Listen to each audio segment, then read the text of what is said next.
Hey Warriors, AC here. PB. Welcome to a new episode of our podcast, The Warrior Talks. So this is a podcast where we talk about everything and anything in a fun and powerful way. Today here we have Andrei, also known as the Andrei Program. So Andrei here is a personal trainer. He's a model. He's a very good friend of ours, of course, and he's very good with social interactions and public discourse. So Andrei, how you doing? Doing great, buddy. Right, is this close enough? Yeah, you good? Well, thanks for having me. It's been a long time coming, first of all, right? Yeah. We've been trying to set this up for weeks now, probably, since the beginning. It's good to finally make it here. It's nice to be with you guys, and I'm thrilled, man. I'm happy to see what you guys have in store for me. What questions, what topics and everything. Yeah. So, yeah. So first of all, let's start with a bit of introduction for you, because people don't know who you are. Right. So how long have you been in the workout game? How long have you been working out for? What sports? What's your athletic background, let's say? Well, I've been dabbling in most of the sports that people know about since I was a kid, like soccer. I've done individual, I've done team sports, so soccer, tennis, I've done dancing as well, gymnastics, if you want to consider those sports. But lately, working out, lately being a few years ago, actually, the moment that settled it once and for all is I actually went on a trip to Cuba with my family when I was in fourth grade of high school, I think, something along those lines. I was, 14, 15 maybe? And my parents actually called it the most expensive gym membership in the world because I ended up spending most of my time entirely at the gym. So by that point, I had been working out, starting like everybody starts a bit in their teenage years, doing push-ups in my room, doing pull-ups on the door, right? But it was my first actual experience in a gym. And I was waking up in the morning, I would go eat, wait for the food to go down a little bit, spend 30 minutes in my room, go to work out in the gym. And the gym was not like an amazing gym too. It had very minimum equipment. It was very poorly ventilated, so it was really, really hot. And then I would basically work out for an hour or two, eventually go see my family at the beach, go eat again, go back to the room, wait 30 minutes, an hour, go back to working out, and then go visit my parents at the beach and then go eat again. So that was basically my entire routine for a week straight. Eat, and I absolutely sleep. loved it. Train, eat, sleep. Yeah, exactly. Eat, sleep, train, repeat, basically. That was not like a vacation. It was for not, you. but honestly, thinking back on it, it was one of the most peaceful times I've ever felt in my life. I've had recreational times afterwards, right? So I've had times where I would spend all of it going out with friends, going out to bars, clubs, whatever. I recently came back from vacation to Punta Cana actually, with my family and my girlfriend. It was amazing, don't get me wrong, but pure serenity, pure bliss, pure peacefulness, I don't think I'll ever beat that moment, man. That 1 week of just focusing on working out and eating and keeping my body in check did me so much good. That's a good motivator. Yeah, so then I came back from that and then I instantly signed up to a membership, pretty much at a gym. And then from there on, I've been working out, learning more and more about it. I absolutely love it. It's my passion. I fell in love with the sport, if you want to call it that. Some people do, some people don't. But no, I absolutely love it. To me, that's one of the core aspects of my life, and I think it's one of the things that made the most of a difference in my development as a person and in my character as well. Yeah, that's great. And another thing is that you're kind of made for it in a way, because people who don't know, we're gonna put a link for your Instagram in the description. But for people that don't know, Andrei has one good body. Yeah. Always known for that in high school. Yeah, and that will come on with the other thing that we'll discuss Aesthetic. later with the charisma. But just the gains, and when you work out, you can see your results instantly. Yeah. But So you have a good genetic because you cannot have fat. Right. So I'm lucky and unlucky, I guess, in some sense, where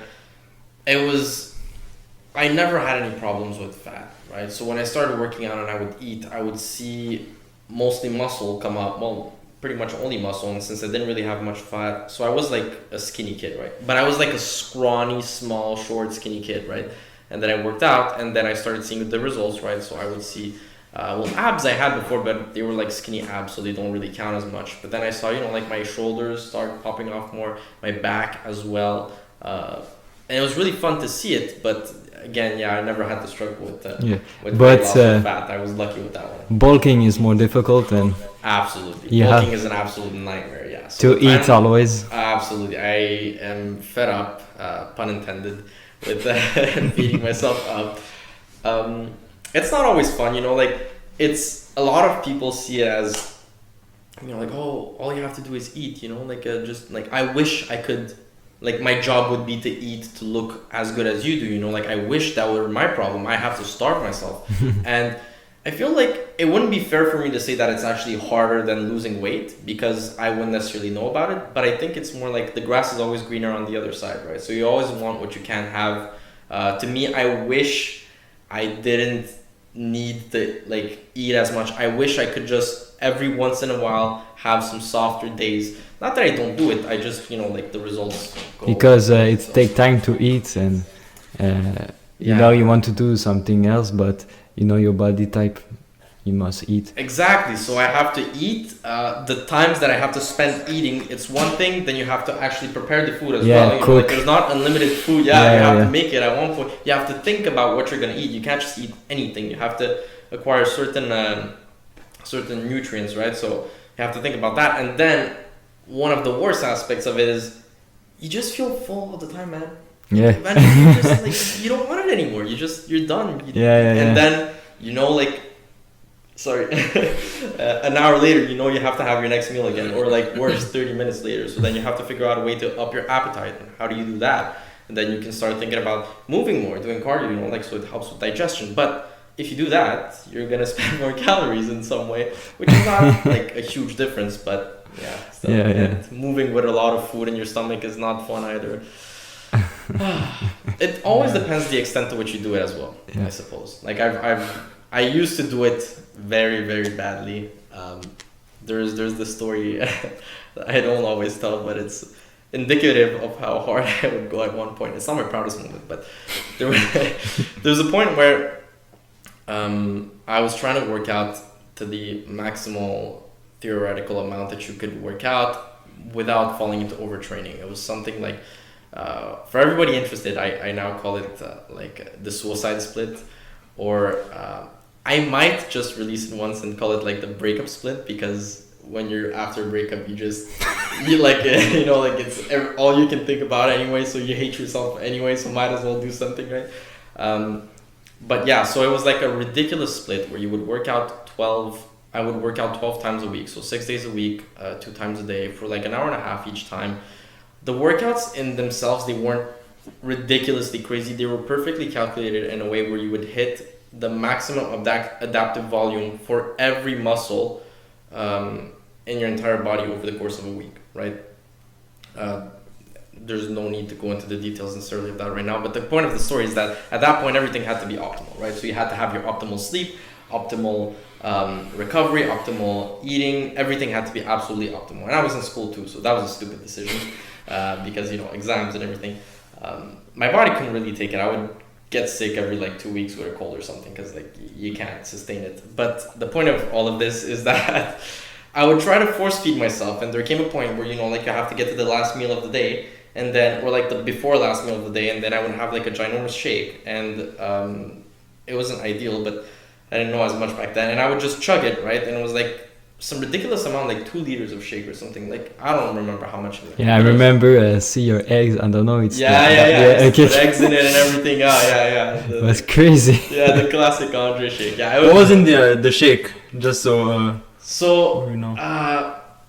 Man, if I can remember all the ingredients, the main ones were basically Greek yogurt, eggs, like some frozen fruits like strawberries. You know what? The crazy part is with it being so full of everything, it actually tasted good. I don't know if I ever made you taste it. Did you end up no? No, neither. No? Okay. I just remember that you mixed fruits, meat, egg, like yeah, like the whole fridge. Yeah, but interestingly enough, it turned out great. Like it was actually really good tasting, and I made it taste to people like non-working out people who would all look at me like crack the eggs inside of it, and they would all be like, this is absolutely repulsive, but I'd be like, just give it a sip. Just try it out. And they would love it. My sister actually loved the taste of it so much, she always wanted me to make her a batch as well, just for the sake of tasting it. It was not bad.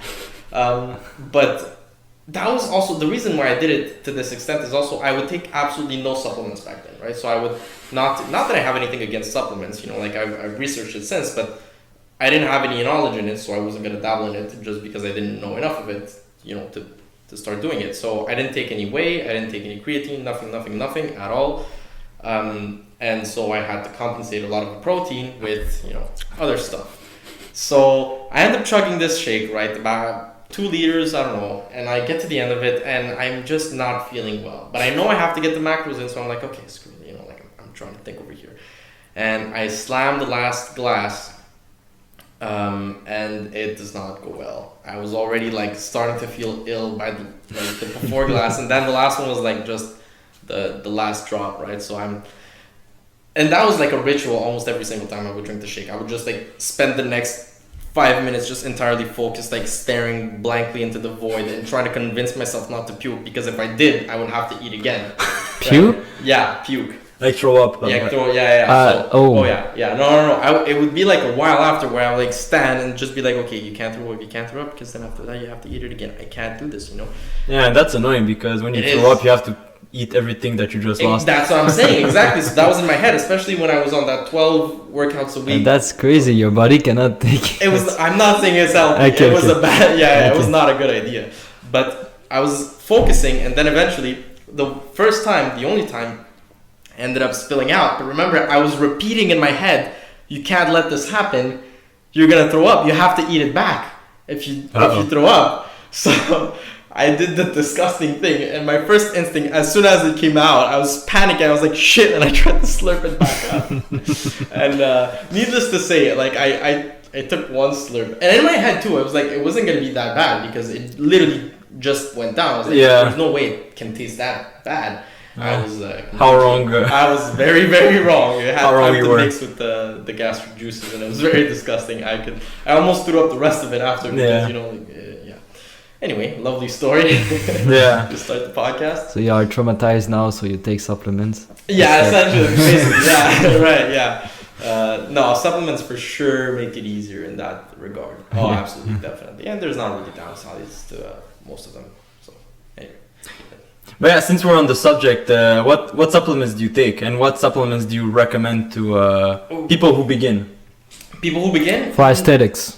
For everything, let's say. Let's say when you begin, no supplements. Just because the way I saw it too in the beginning, and I still think it's a correct way of seeing things, is you want to see how much your body's capable of, at the basic level, right? Just how I don't think you should take steroids right off the bat, right? I see a lot of freaking young kids these days, man. They take steroids they're not even 18 yet, right? They can't even drink, and yet they're already on gear. It's absolutely ridiculous, and I'm just there why, buddy?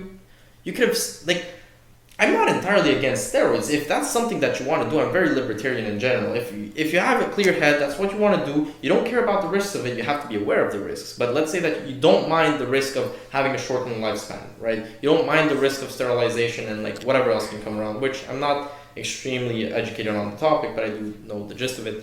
Let's say that you accept all the risks.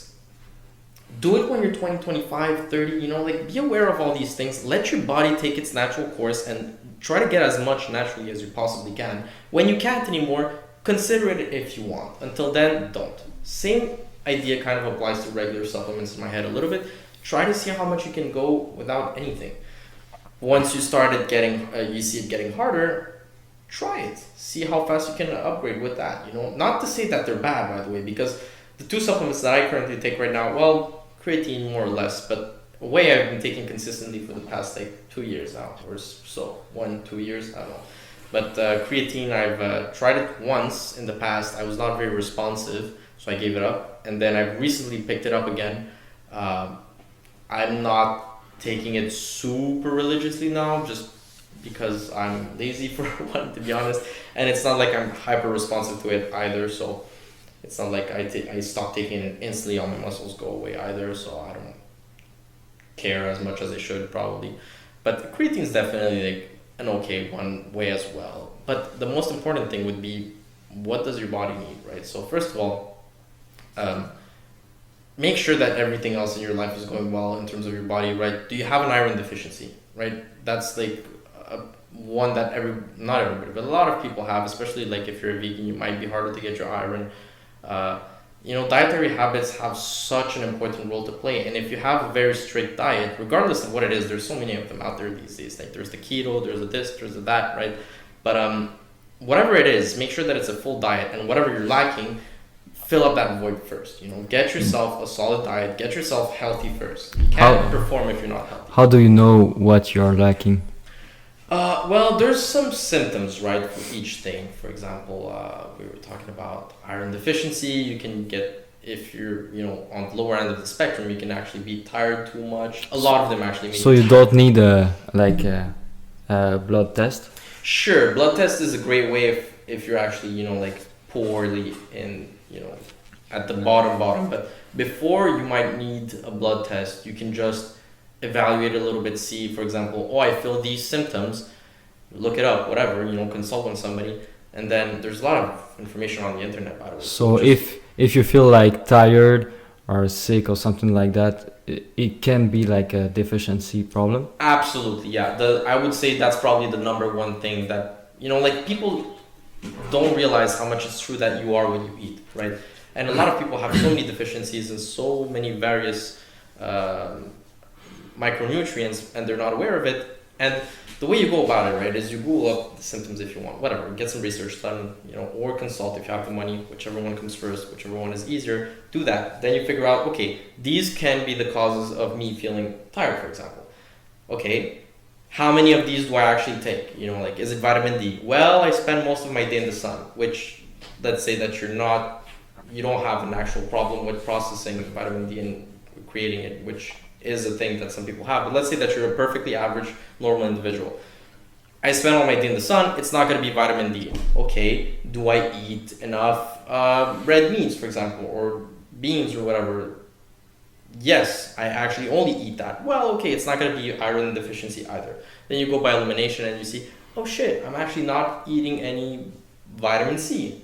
Oh, maybe I should start getting onto that. And then you start thinking about, am I just going to eat an orange extra a day, or do I actually want to take it in this form of a supplement? Okay. So that would be my advice. A bit off topic, but do you think the mind create deficiency? Suppose you're stressed all day, you need more calcium or things like that. Do you think it's have a role to play on the metabolism?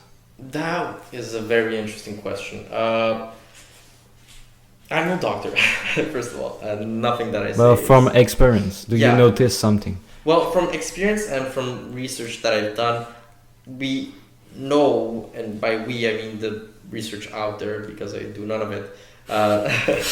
But we know somewhat that stress has a myriad of effects on the body. It's ridiculous how many effects it has, right? To what extent each one actually takes a toll on your body, it's hard to gauge. It's not something that you can pinpoint on each. You can't say this is going to happen to every single person who experiences stress, right? It's hard. Does it actually impact people? Can it do it? I would think so, yes. I would think that a lot of it, yeah. I feel like if you're more stressed, you need more nutriments. And if you're more relaxed, you need less nutriments. I wouldn't necessarily say more nutrients. I wouldn't be educated on giving a response on that. I don't think that would be the case.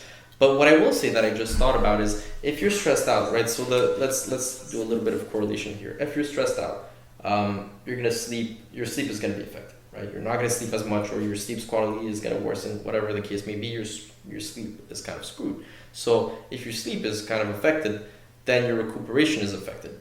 Then your GH is affected. Then there's a bunch of stuff that gets affected.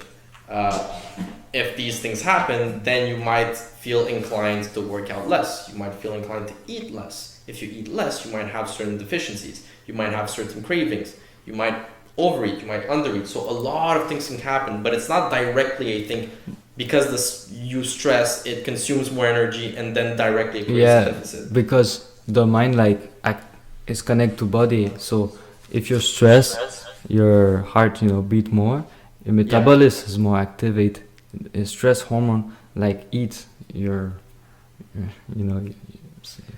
That's true, but I don't know if it would be because for the stress to actually accelerate your heart rate, I think that would be more like acute stress, which is more like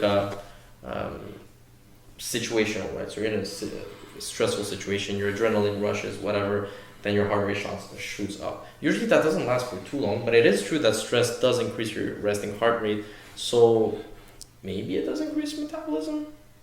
I know it increases blood pressure too. It also increases risk of heart disease, I believe, because if it affects sleep, then you're like a few more times more likely to have heart problems and complications. I'm not exactly sure what the number is, but does it directly affect metabolism? Probably to some extent, I think. But I don't think that the solution to losing weight would be to stress more life. I think that's a bit of a stress. It works. Sorry, a stretch. It works, but you know it's gonna affect other stuff too. So Well, it depends how you manage stress too. I manage stress by eating less.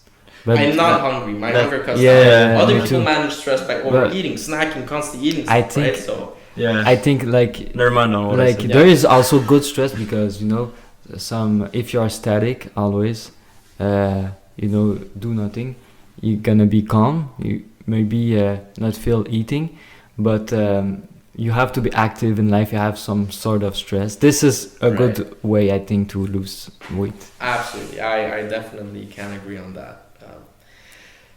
You're not getting much done in life if you never feel any type of stress. Which, I mean, if that's what your life philosophy, like some people do that. Who am I to judge? But it's most certainly not close to being my way of living. Sorry to interrupt. Continue with your supplement. Oh, sure. Yeah, no. Yeah, what's up? But that was good. Don't worry. Yeah, no, that's a good line of thought. Supplements, I would say basically whey, creatine if you want to start eventually on something. All right, first of all, get done all of your micronutrients if supplementation is needed. Try to fix it with a diet first because you might miss out on a lot of phytonutrients and it's not entirely ideal to get your all of your nutrients through supplementation. But, if it comes to it, do that as well. Other than that, more than that, actually, pre-workout, no, you don't need it. Definitely no. Some people say, it very affect, they are very hype, but I know someone take it, but have problem with dysfunctional erectile something. Really? Like yeah. Oh wow. Oh my god. Yeah, I never heard that. I didn't expect that. I think he takes something like. Wait, he took it? Is it like he took it and then he started having erectile dysfunction issues, or was it like an acute thing? Like he took it in that moment he had erectile dysfunction? No, he took it like for several months.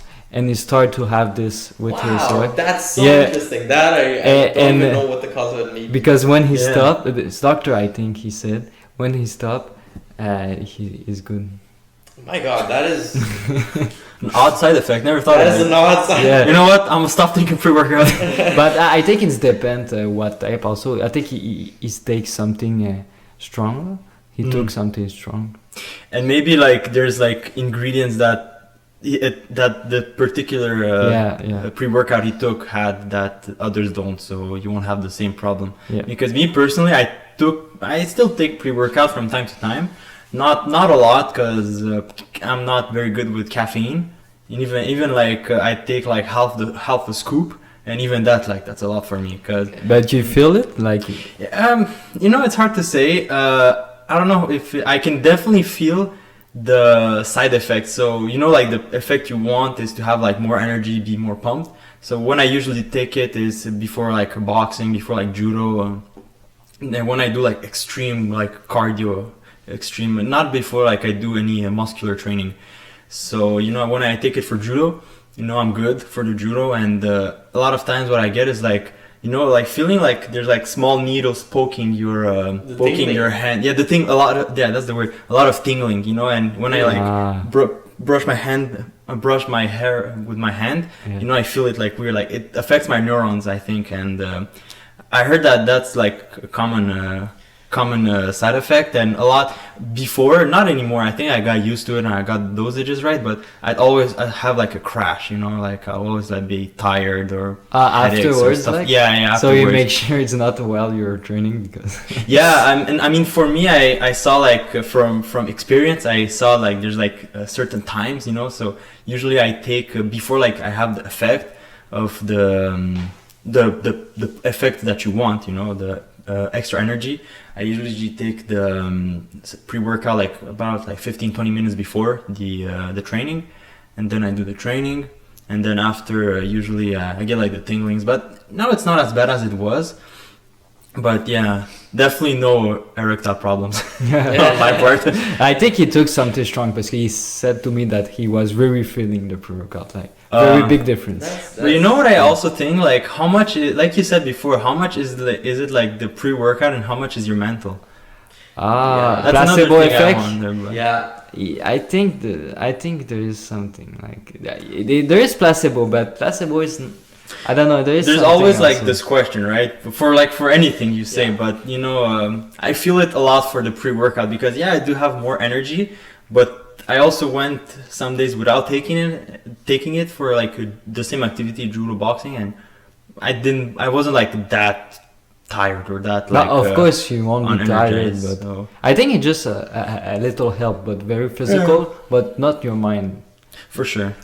I don't know because see, pre-workouts they're so vague and full of so much stuff, right? A lot of stuff that nobody knows about, and the people who make them like sometimes they will slide thing in there just to make it more like voluminous or whatever. It's full of crap for a lot of them, but some of the things that actually have an effect is caffeine, right? So we do know caffeine actually stimulates you. Caffeine is a stimulant. That one is not placebo at all. That for sure works. Now, so I said that I took no pre-workout. I don't necessarily recommend pre-workout. That being said, I did research on what kind of supplementation or whatever can stimulate you and increase your workouts. And caffeine, you know, was a dead giveaway. So I started taking caffeine pills.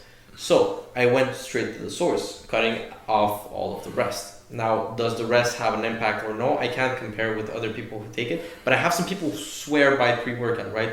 So I remember so I used to work at a gym, and I remember this client once he came in and he took whatever pre-workout, I have no clue what the hell it was, but it was there like, he had an issue with coming in because his key card wasn't working, whatever the case was, and he was like stressed out, he was pumped, he was like, dude, I just took pre-workout, like I need to work out, like I absolutely have to get the workout or whatever. I was like, buddy, if the main stimulant is caffeine, you're fine. It doesn't make you go crazy, right? It doesn't turn you rabid. It doesn't turn you, you know, like you're fine. You're gonna live through it, you know. But some people, it gets so much in their head that I'm pretty sure they self-stimulate themselves, not knowing what the pre-workout even does to them, right? So the pre-workout doesn't do miracles. They have two pre-workout, Yeah. self-stimulate and their caffeine. Yeah, so I'm pretty sure like placebo is not going to work, I'm assuming, with caffeine pills because you know you take the pill and you know what it does, so you take just that and then you're like, well, this is it. But like with pre-workouts, if you don't know what it's about, right, and like it has a sour taste, right, so it feels like, you know, like it's pinching you, it's hitting you a little bit, you know, like gives you that trigger, that something, that flame. So you take the pre-workout and then you feel like, oh my god, I'm ready to fight the world, right? It's like, actually, you know what, it's like I forgot what the word for it was. You know, like the salts. I don't know if you've ever. That's what I wanted to ask you after. Yeah. Smelling salts, like you Smelling just. salts. I'm not entirely well documented on that. I've tried it once. I went to a powerlifting gym with some friends, and I tried it once for the sake of it. The smell is strong. Now, does it actually, on the physiological level, improve, you know, like your strength or whatever? I doubt it. I doubt the effect is so immediate. But the shot to the brain is so strong, right? So it stimulates your nervous system to some immediate extent where it feels like you're about to, you know, like you need to do something to compensate it, I guess. But like if you were to just give it to me, right? If you were to just make me smell and I didn't know about working out and I didn't know about any of it, I would just be like, oh my god, this smells like shit, get out of it, you know? That's it. I wouldn't feel like, oh my god, I need to bench. Oh my god, I need to lift some weights. Oh my god, I need to push something. I need to lift something. Not at all, you know? It would just be like, ew, get it away. So the context is important. That's what I'm saying. So because you associate it with that, I'm assuming it has more of an effect because then you're like, okay, let's lift it from point A to point B. That was the objective. This is gonna help me, regardless of whether or not it actually does it. And it just like it instantly triggers yourself. And you know, I read a book, and the point of the book has nothing to do with this, but basically the guy in the book was describing how you could do smell association, right? So the guy was saying that link a certain smell to a certain feeling, and then you can just smell it, and then the feeling comes to you, right? So for example, he would say that every time he felt proud and arrogant and like he completed something, you know, or like he was very, very happy in his life, you know, euphoric almost, he would bust out the thing, you know, like and smell it, and then like essentially catch the smell in that object, right? And then whenever he had to do presentations, whenever he had to talk in front of a lot of people, or he had to make a sale or whatever, he would smell it, and then the feelings would kind of come back, and it's something that you kind of need if you want to have a stage presence and whatever. I haven't tried it myself, but you know, like he was explaining it in the book, and I guess it makes kind of sense. So in the same way, if you attach that smell and you see everybody else around you being stimulated by that smell, then you're gonna smell it, and you see like, oh, he smelled, he lift weight, I smell, I lift weight. You know what I mean? So yeah, the mind is powerful. The mind is extremely powerful, that for sure. So yeah, that's where everything starts. Yeah. And you know, on what you were saying about the smelling salt, there's like the most popular, I think, it's this guy called Juji Mufu. He has smelling salt. The name is Really? Yeah, and so on his podcast, Joe Rogan and another guy, Theo Von, they like smelled the salt, and you know, it's strong smell, like you say. And since they were like working out, they weren't pumped. They were like, whoa, that's strong. Okay, let's go on. So yeah, because that's what I wanted to ask. I feel like, I don't know how old is it. I'm sure like it's not that old, because I recently started hearing about the smelling salts. But yeah, also, I saw like a couple like powerlifter guys that they smell. Oof, okay, let's go. It's I like wake, cocaine, but it's like wake you up. I think this is the basis of it. Yeah, it's like, oh, it's so strong. It wake you like. Well, I'm pretty sure they used it for medical reasons before. It was like a test to actually like wake up unconscious people or something, right? Yeah, so like almost rise you back from the dead. Not exactly, but yeah, right. So, you know, they would make you smell, and then if you, again, no doctor here, but I believe it was something like if you don't smell it, then it's like you actually have GG. You know, yeah, not GG, but you might be like unconscious or or whatever. Otherwise, you might have just been like knocked out temporarily. I'm not exactly sure, but. Yeah, so it has been around, you know, it's something that did exist for a while. Now, I'm assuming the applications in the gym have been there for some time as well. I wouldn't consider them to be like recent, but it being very more popular, that's like probably like since the 2010s, 15s maybe. Wow. Okay. I'm assuming, I don't know. But yeah, so in general, for someone like that starts working out, and you would, and if they supplement, you know, they do the tests to see what they need and all. So usually, in general basis, you would suggest whey protein and maybe creatine. If you want to. If you've been working out for a little bit, you've gotten down the basics, right? So you know how to work out, you have somewhat of a plan, or you know how to make yourself a plan, you know how to push yourself correctly, then you can start adding in some supplementation to see more results. Now you need to know how much you have to take, so again, be educated. A lot of this basically boils down to just educate yourself, right? Educate yourself listening to people who know what they're talking about, who, you know, like have either first-hand experience. Start learning how to read research. Start learning how to read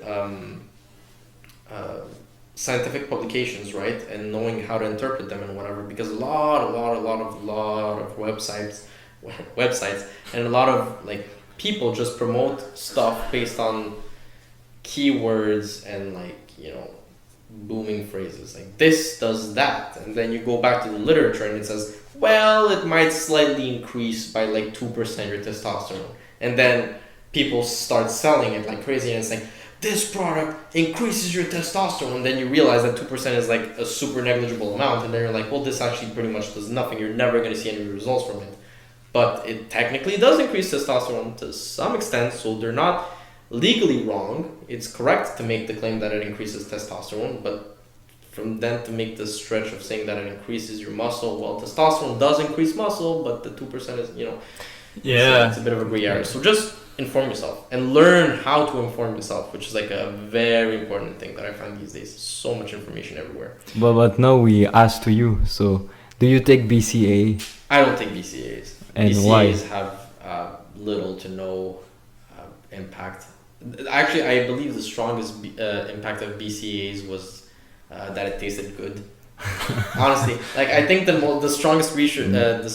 Then again, I don't remember it doing it recently, but when I did research it a few years ago, because I was interested in it, right? I was like, I want to optimize everything. Let's see, how do I start? I was looking into BCAAs, and it was like one of the things was that it tastes good, and good feelings actually do help people, right? So, side note, I always like to go off track, but I believe there was a Scandinavian experiment that they did in a hospital where they started cooking whatever the patient wanted, right, in a hospital. So they would ask the patient, what do you want to eat, blah, blah, blah. And they would get a chef and like make that meal, like make a gourmet meal for every patient, whatever they wanted, they could have, right? And you would think that's expensive and that costs more, but the hospital ended up saving so much more money because the patients would actually leave a lot sooner. So their stay was shortened just by eating food that they love and everything, right? So the feeling of wellness and feeling good is not to be underestimated. Now, does BCAA make you immortal to the feeling of wellness and it tasting slightly good? I doubt it. But no, that waste of money for sure. But but why you refer a lot to research? Yeah. I think that's good. But what about experience? Well, experience is okay. So here's the thing: we talked about placebo, right? Placebo exists and placebo works, right? So for me to say I've taken this works for me, it's an okay statement. Even if the science behind it does not support it, I can say, for example, BCAAs, through them tasting amazing. Let's say I don't know that it's because they just taste amazing and it's placebo. Let's say BCAAs have helped me lift heavier, right? Now, is that an entirely true statement?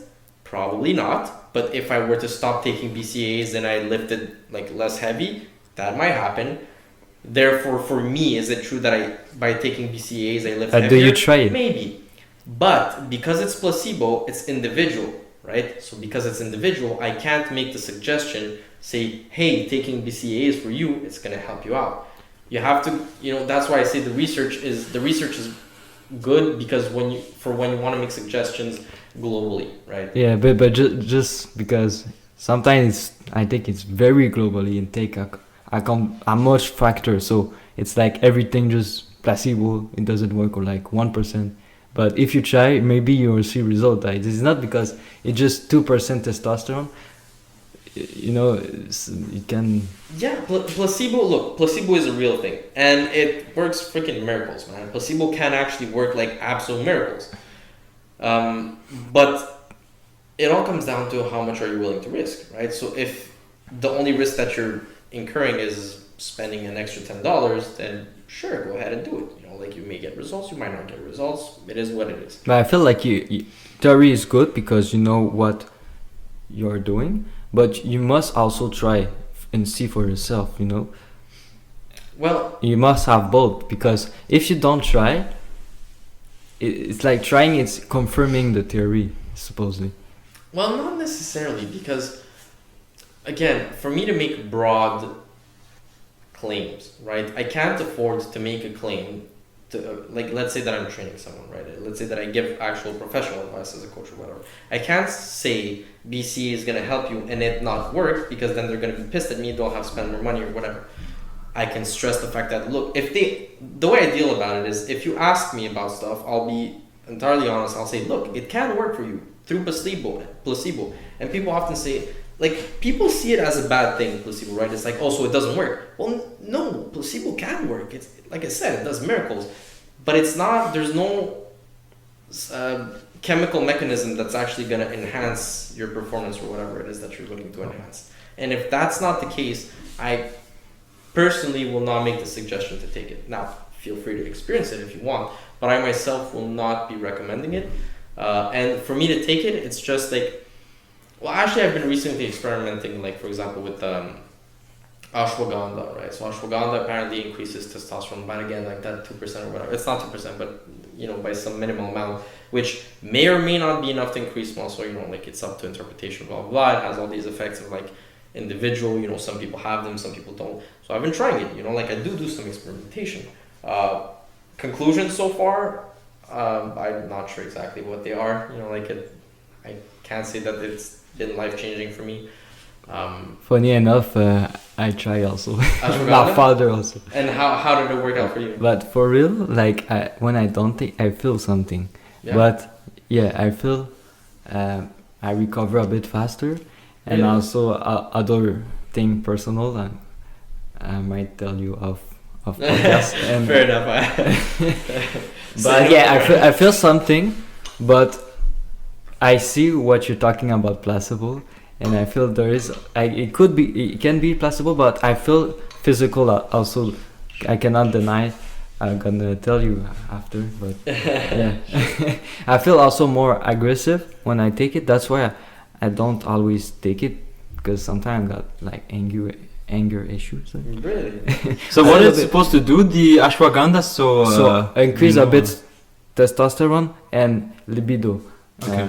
And also yeah, like your manliness. But I feel also there's a way to take it. If you take it empty stomach, I think it have more effect. The way I took it, so the more known effects, when I say known, it's like mainstream or publicly talked about effects, is for testosterone, right? But the most scientifically studied effect is actually to reduce anxiety, if I'm not mistaken. Yeah. So it does, and that is a thing that it's not to be doubted as much as the testosterone. So the testosterone is more or less, or like the magnitude of the effect is to be doubted. It does actually increase testosterone, but depending on the person, it's like either very negligible or like not negligible, right? So it depends. It varies. More research needs to be done on that. But the anxiety part, it's like a commonly agreed given, I believe. So I used to take that because in my head I was not the testosterone directly, but I wanted to take it because I was like, I want to sleep more, I want to sleep better so that I can recover more, build more muscle, whatever. So that was the main purpose for me. And I can't. You don't feel something for the recovery? Because me, I really noticed recovery. So I can't say that it's attributable to only that. That's why I'm saying like okay. I don't know if it's that or if it's anything at all. Are there nights that I sleep better? Yeah, but are there nights also, that I sleep worse? Yeah. So but for sleeping, I didn't saw a difference. But recovery in the sense that the morning after, like even if I train, I'm not sore, or like I just feel more vigorous. Like because after training you don't feel vigorous, but yeah. recover more faster basically. But I want to say, well, yeah, I feel like it's not your lifestyle and your mindset can change a lot of your chemicals, and like meaning that the pills can do nothing. Also, if you have a bad lifestyle, will do nothing, and if you have a super good lifestyle, will do probably maybe nothing. It's just like because you already have testosterone, I think it's just a little help. That's what I'm saying. It's individual. That's why it's like it can or it cannot. It can either be a little bit and enhanced by placebo, or it can be zero and enhanced by placebo, or it can be not at all. Like it's so vast and vague that I can't go ahead and say this does that, right? So it's not black and white, and because it's not black and white, I can't make broad general claims about it. That being said, individually, if I'm going to talk to someone, I can say like, hey, this, like it might not. Check to see with your budget. Can you afford it? Does it cause you any complications? Do you have any medical history or allergies or whatever? Because with herbs, like any herb, most people aren't allergic, but you can always develop some kind of allergic reaction, which you might not be aware of, because who the hell takes ashwagandha on a regular basis, right?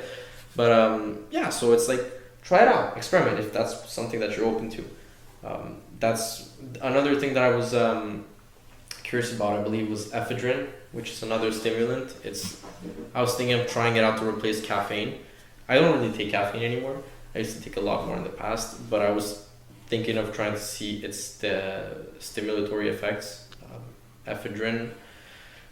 But again, it's some kind of herb, I believe. Oh, there's also fenugreek. Fenugreek, which is another one that apparently may or may not increase testosterone, I believe. One of the known effects that it's used for is actually to help women generate more breast milk for nurturing kids. Yeah.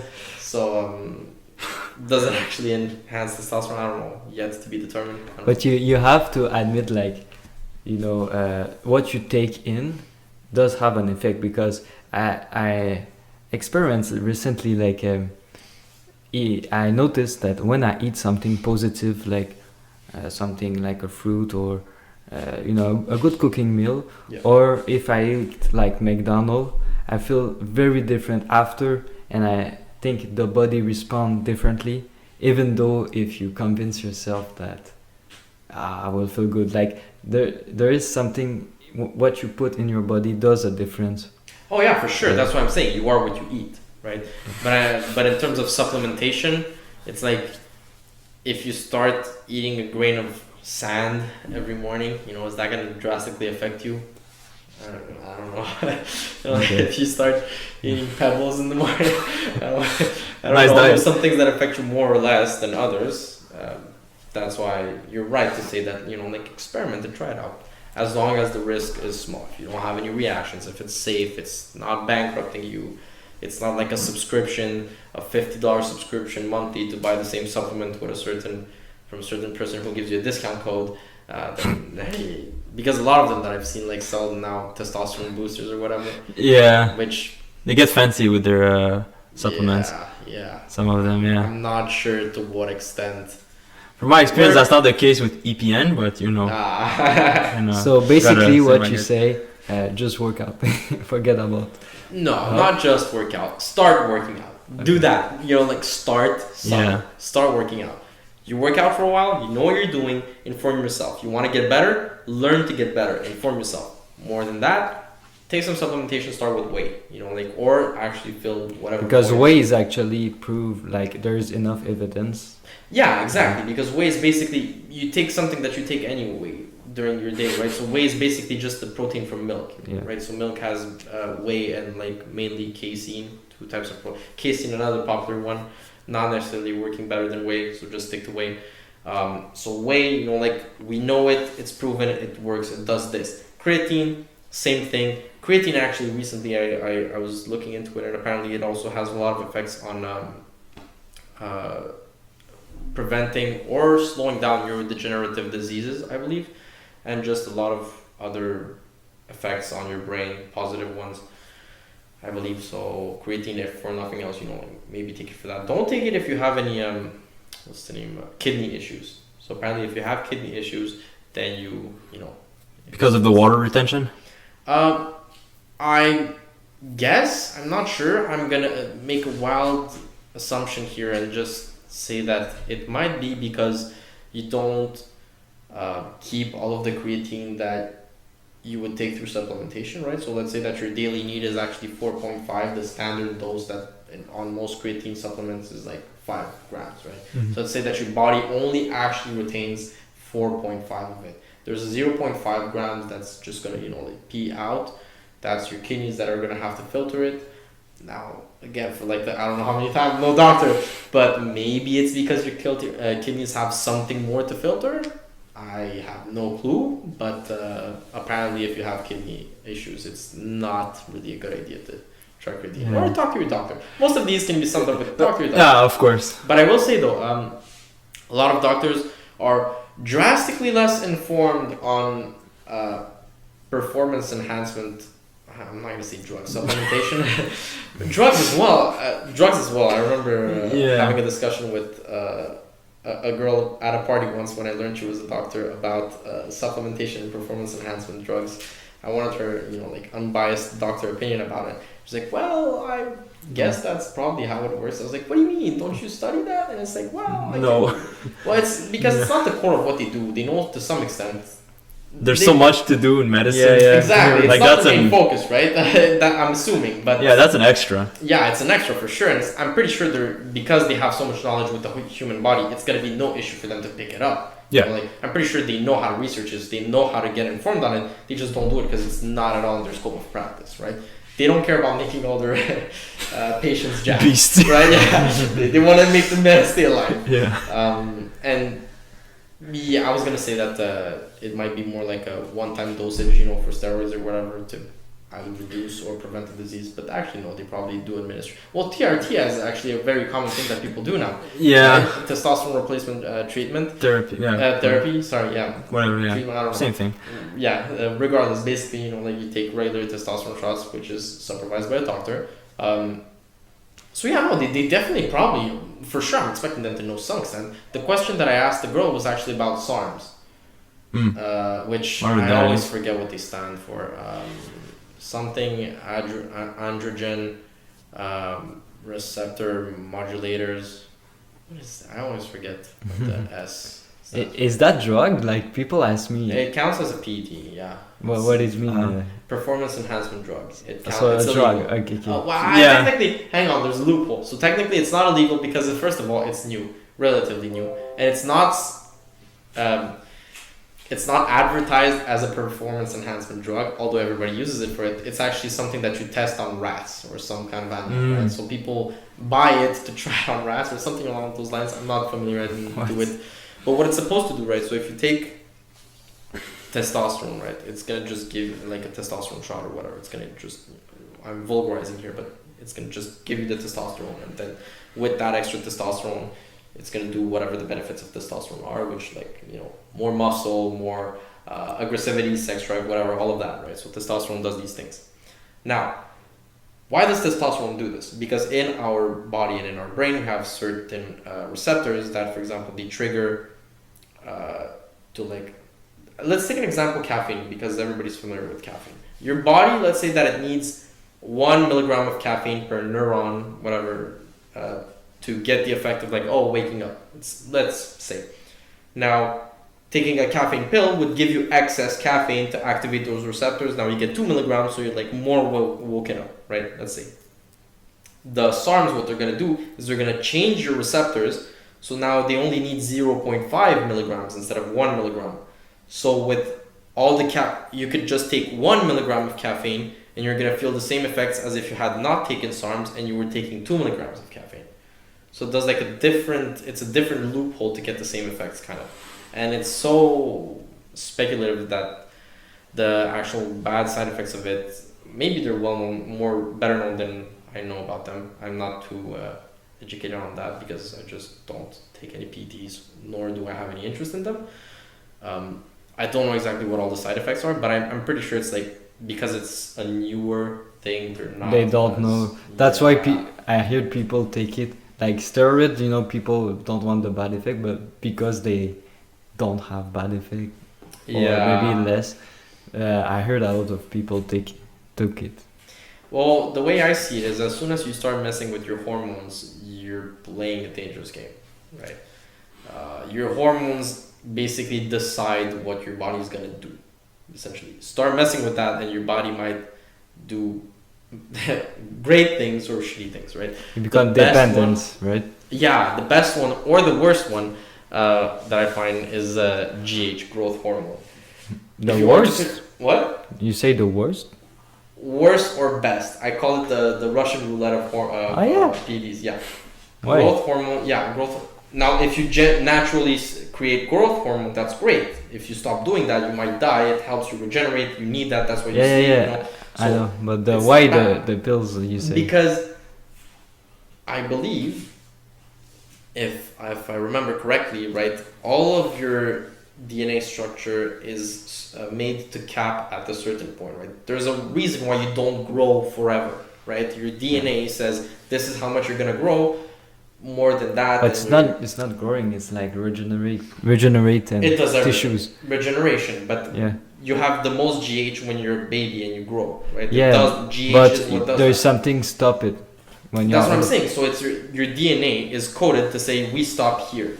That's why when people say it's genetic, it's because some people's DNA says grow taller, some people's genetics say grow shorter, right?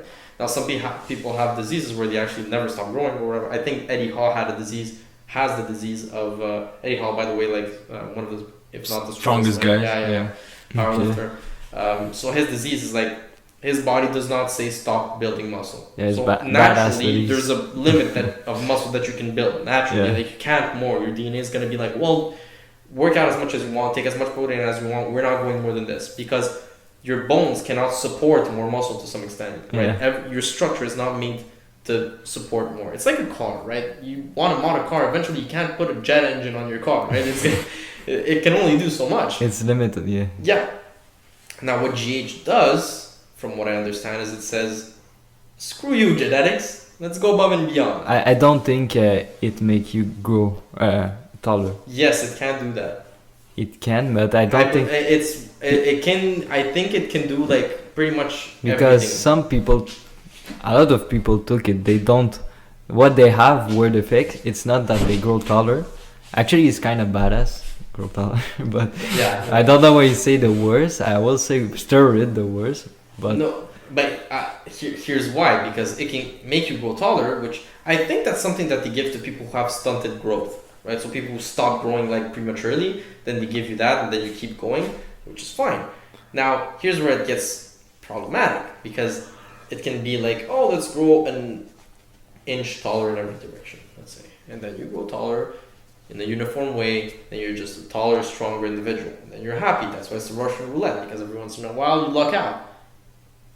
But let's say that it goes wrong and it says, let's grow, but your DNA says, no, we're not growing taller. But then it says like, no, but the internal organs are growing bigger because it wants to grow. This is true. So then you have a gut that's sticking out.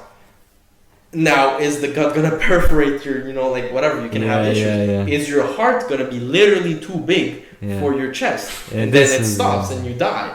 That can happen. You can just get a bigger wee-wee if you might get that if you want. You might grow taller, you might have all these great things, but you may also have a heart that's too big for you to support. You may have all these I can understand. So that's why I'm saying Russian roulette. Okay, Because you don't know how your body. I heard about this. You get what I'm saying? It's random, or like some people just have one feet are very big. Exactly.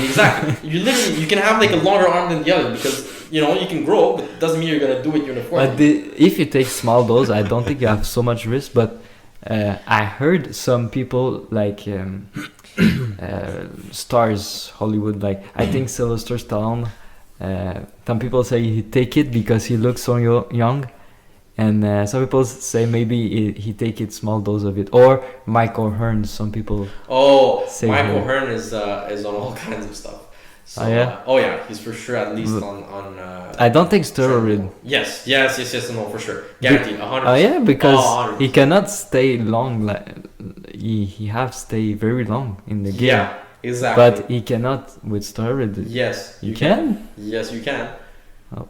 It depends on the person. That's what I'm saying. Like once you start messing with hormones, you can luck out and be absolutely amazing. Some people take steroids, by the way. Some people like the typical classic steroids, and they're gonna still look more like shit than regular people who work out and have good genetics. It's sad. Life is but if you work out, I'm sure it's very rare. Those people. It's rare. But that's what I'm saying. Michael Hearn is also rare. He's the case of somebody who gets better with age, seamlessly unlimited. But by the way, have you seen his son? No. I think his name is actually. I think they named him literally Titan or. Yeah. But I think he's like 4 years old and 4 feet or something, and he's already benching and squatting. But he was very good. Guys, he's freaking 4. Yeah. But since he was very young, also he had very good genetic, also because. Mike. That's what I'm saying. If his son is doing that, like, dude's gotta have like peak genetics. There's, he's absolutely ridiculous. He's out of this world. You can't put him as a standard for anything. Not GH, not trend, not nothing. The guy's in a league of his own. Speaking of babies, I also heard recently, there's like a cream, testosterone cream that you can rub on yourself. Yeah, apparently exists. And there was this guy who was using that, and he always picked up his baby and touching his baby, His baby's jacked. No. Yeah, he was 2. And he had body proportions of a kid that was 4, and he was a jacked baby because all the interaction, holding the baby and stuff like that. Yeah. The cream that he was putting, the testosterone cream that the dad was putting on, it came onto the baby. Testosterone cream. If I'm not mistaken, I'll have to check it out. But it was some sort of cream that you can put, and I believe it was testosterone for he was a man in his 30s, so. It was doing a bit, kind of, but cream, something like that. And since he was touching the baby and he had the cream, it went onto the baby, and the baby's like a jacked baby. That's funny. Well, or sad. I don't know how to. Yeah. Let's wait a few years to draw conclusions on baby. Yeah, exactly. Before you He's gonna be prop, the most powerful athlete in the world. yeah. he's Before gonna you be prop someone, always. Yeah. Before you prop someone, you Yeah. always prop with the same hand, that same person, and the guy just has a jacked arm. Imagine that. But yeah, so in the end, general consensus with the supplements, work out. Don't start with the supplements. Start working out, and then consult with the doctor. See what's best for you, and do as you wish. Yeah, and if you're gonna start with something, start with whey. Whey protein, yeah. Whey first. That's a good then one. creatine. Sounds good. If. And now moving on to trainings, me, I started going on a bulk, and we talked about nutrition. And now, how about like optimal reps, optimal pause between sets and stuff like that? What do you for like, let's say for bulking, for gaining mass? Well, general consensus, I believe, is rest does not really matter between sets. You're just better off getting as much rest as you need to recover as much as you can to do your next set as best you can, right? So the quality of the set is way more important than the amount of time that you rest in between. Now, you don't want to sleep for hours either, but you want to stimulate your muscle to a certain extent. But it doesn't matter. You don't need to make like 30 seconds, whatever. And it's not true that if you bulk, you need to rest for like 5 minutes, and if you don't, then you need to rest for 2 minutes. But I heard because the set must be more intense, so you must rest because. Exactly.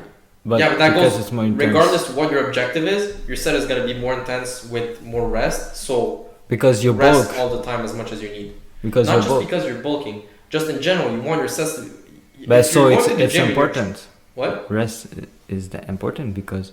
It's important to get enough of it, yes, but I'm saying it's not important. There's not a time that you need to be doing 30-second rest, a time that you need 45-second. It's always just get as much as you need. There's no time that, like it's going to be the all magic. Understand, okay.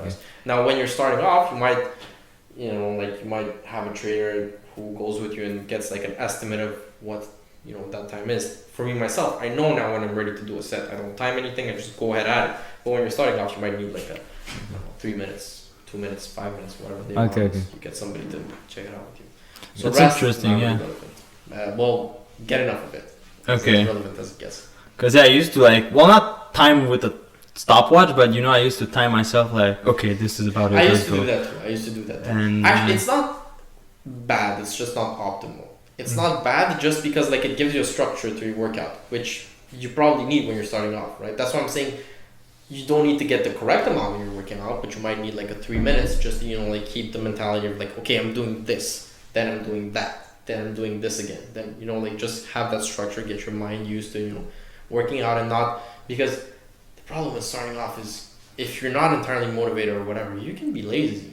Nobody's checking you at the gym. If you don't have any trainer or training buddy or whatever, nobody's checking you. Like, you can easily get carried away swiping through TikToks, right? Between your sets.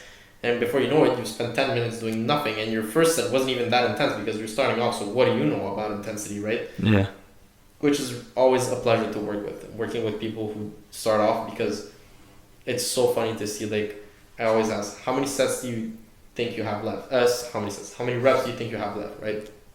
And they'll be like, oh man, I can't, I'm done now. I'm like 1 or 2. I'm like, okay, let's keep that in mind. I always say, keep that in mind. Like, I make them say it because I want them to be aware of how wrong they are, right? So they'll be like, I have 2 more reps left. Okay, good. 2 more reps are done. Keep going. But I can't. No, just hang on a little bit longer. Okay, but like 1 more. But 1 more. And then you do, it's happened with the latest one I'm working with, twice the amount as, so he said he would give up at, I believe it was like 10, and he ended up doing 20 reps, right? So you have no clue what you're capable of when you're starting off. Yeah. Absolutely no clue, no idea, not the wildest clue, right?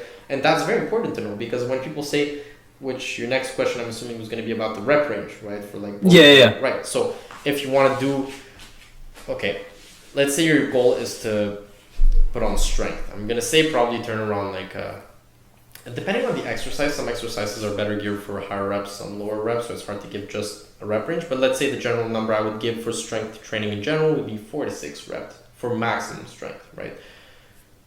6 being the upper bound, approximately 4 to 6, let's say. So let's say that you're deadlifting, right? And you're deadlifting for max strength. You're going to be doing, and I say do 6 reps. You're going to be doing 6 reps, and you're like, oh, he said 4 to 6, I just did 6, this is the max I'm supposed to do. You stop. That's wrong. If you could have done more, don't stop there. That just means put more weight.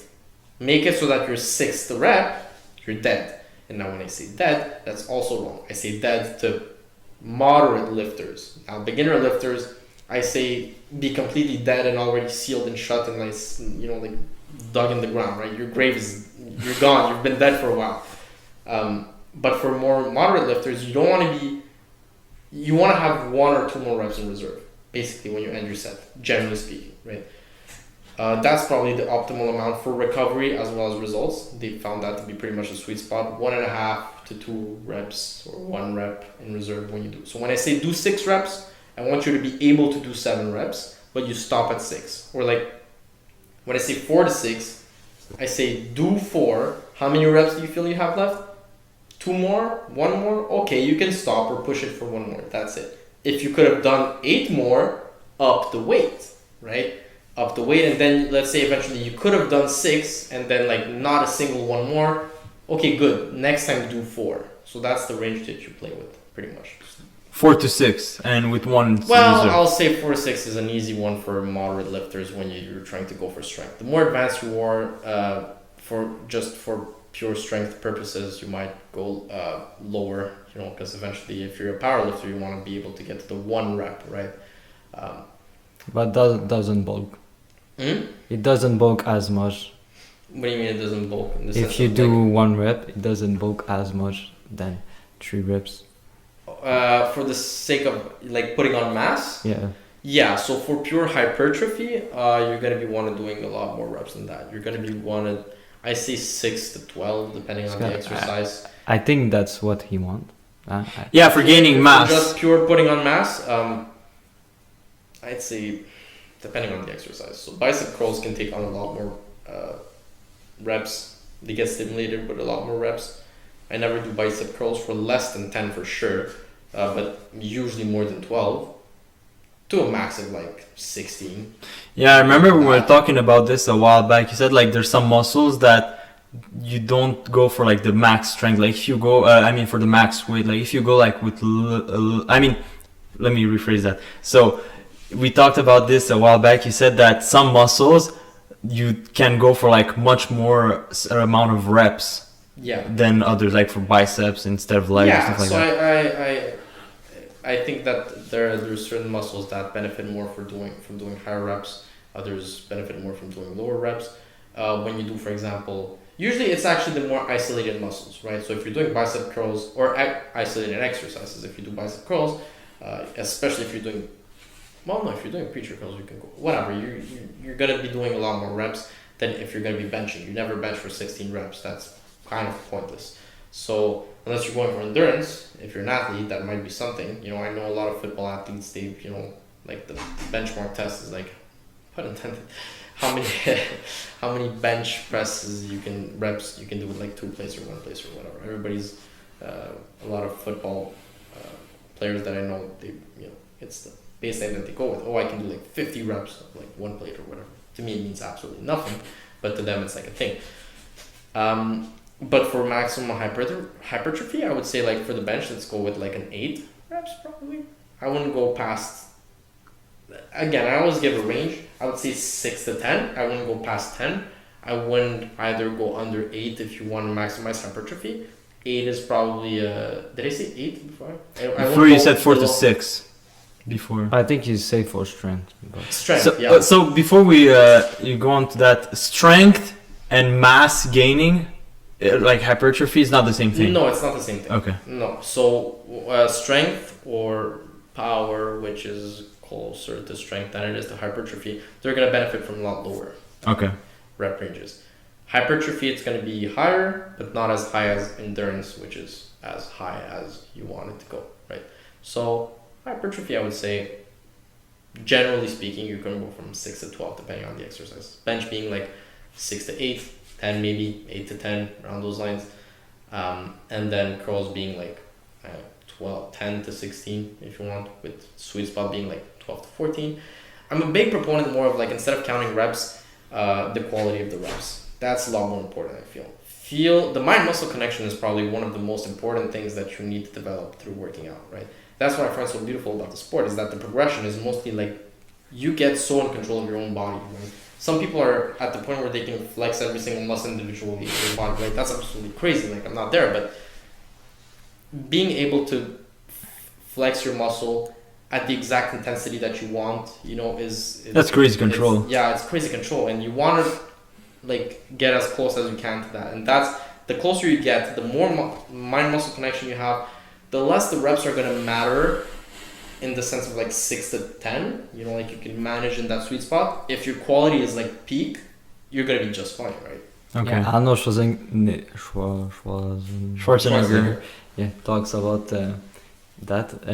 He said something interesting, like when he do bicep curl and he think about I don't know, like pizza or whatever, he don't feel the pump if it's very light or whatever. He don't feel the pump, but his mind is focused. He do the same movement, but he feel the pump just because he's, I don't know. There's something with no, that. you have to focus on it. Yeah, for sure. No, absolutely. That, like 100%. I agree with that. And there's some people who have been lifting for years and they're not entirely aware of it, and that's normal if you never focus on it. Right? I think this is the big difference between champ or people champion. Like they do it the same thing, but some people will do it more with consciousness. Like I 100% agree. I think there's a lot more awareness that needs to be placed on the quality of the reps. Right? It's hard to talk about it as much because it's a lot more subjective. It's not quantitative. It's not empirical. It's hard to quantify. You can't say, like, you know, it's easier to say do 6 to 10. But you can feel it. You can feel the difference. But you can feel it, yeah, 100%. Like, you can feel it, but when you're starting off, you don't even know what that feeling is. You don't know if it's a good rep or a bad rep. It's hard to teach someone to know it, you know? So it takes a lot more finesse to cover that ground. But that is the objective, man. If you get quality reps in, like, the actual range matters a lot less than it could have mattered. So quality for sure. But yeah, 6 to 10 if you want to put on 6 to 12. And I think, like, for the quality, from what I noticed from experience, is when you control the weight, whether being like a dumbbell or barbell or whatever, you control it and don't let it control you. So if you like drop it and you like hold it so it doesn't fall, that's not in control. But if you like slowly let it go down and you're capable of stopping and getting back up with finesse, I think that's a quality rep. Or or no? Yes and no. Well, for example, for curls, I think most of the, what was the word for it? Most of the stimulation for hypertrophy growth comes from the eccentric movement on a bicep curl, I believe. So it actually, for pure growth, it theoretically matters more how you lower it than how you actually curl it, right? So if you want to maximize growth, you want to lower it as contracted in your bicep as you can on the eccentric movement, going downwards, right? Yeah. That being said, for example, no, the eccentric movement is actually important across most of the... The eccentric movement is when you go down? When you lower, yeah. Okay. But that being said, if you focus too much on the eccentric, that may prevent you from loading the concentric as much, right? So if you're going on a bench and every rep you spend 2 seconds lowering it, right? Every single time you focus on it, you know, like you get that stretch. Well, best believe you're not going to be able to do as many reps. Yeah. Or you're going to be able to do as many reps, but you're going to have to lower the weight. And mechanical tension is a huge component as well. So you have to be careful how you gauge it, because you want to load it as much as you can too. You want to get a heavy load. You have to have a heavy load. Otherwise, you're not going to see much growth. So you have to put on a heavy load and you have to do your reps. And at some point in there, you've got to balance the eccentric. Usually the way I'll do it is I'll do the first reps as hard as I can, as powerful as I can, just like get that concentric movement down to drive and generate as much force as I possibly can. Then on the last few reps, I'll focus on the eccentric when I know I'm not able to get it up too high anyway. So I'll focus on the eccentric, And the last ones, I might even cheat depending on the movement to get it concentrically up and focus on the eccentric. That, I believe, is probably one of the best ways to do it. Some people will do drop sets instead, where they just drop the weights. If you have somebody to do it with, it can help, because if you're alone, it can be annoying depending on the machine to, change the weights, take the plates off, put the other weights, whatever. You might start losing a bit of the momentum there. But drop steps are another great way to go at it. But yeah, no, the concentric movement, I think it's definitely something that you need to master. The eccentric, sorry. Did I say? You said concentric. So eccentric is when you go down? Actually, both of them. At the end of the day, both of them. But the eccentric for sure is overlooked a lot. When you're starting off, you tend to just do whatever gets the weight from point A to point B, which is wrong for hypertrophy purposes. Okay.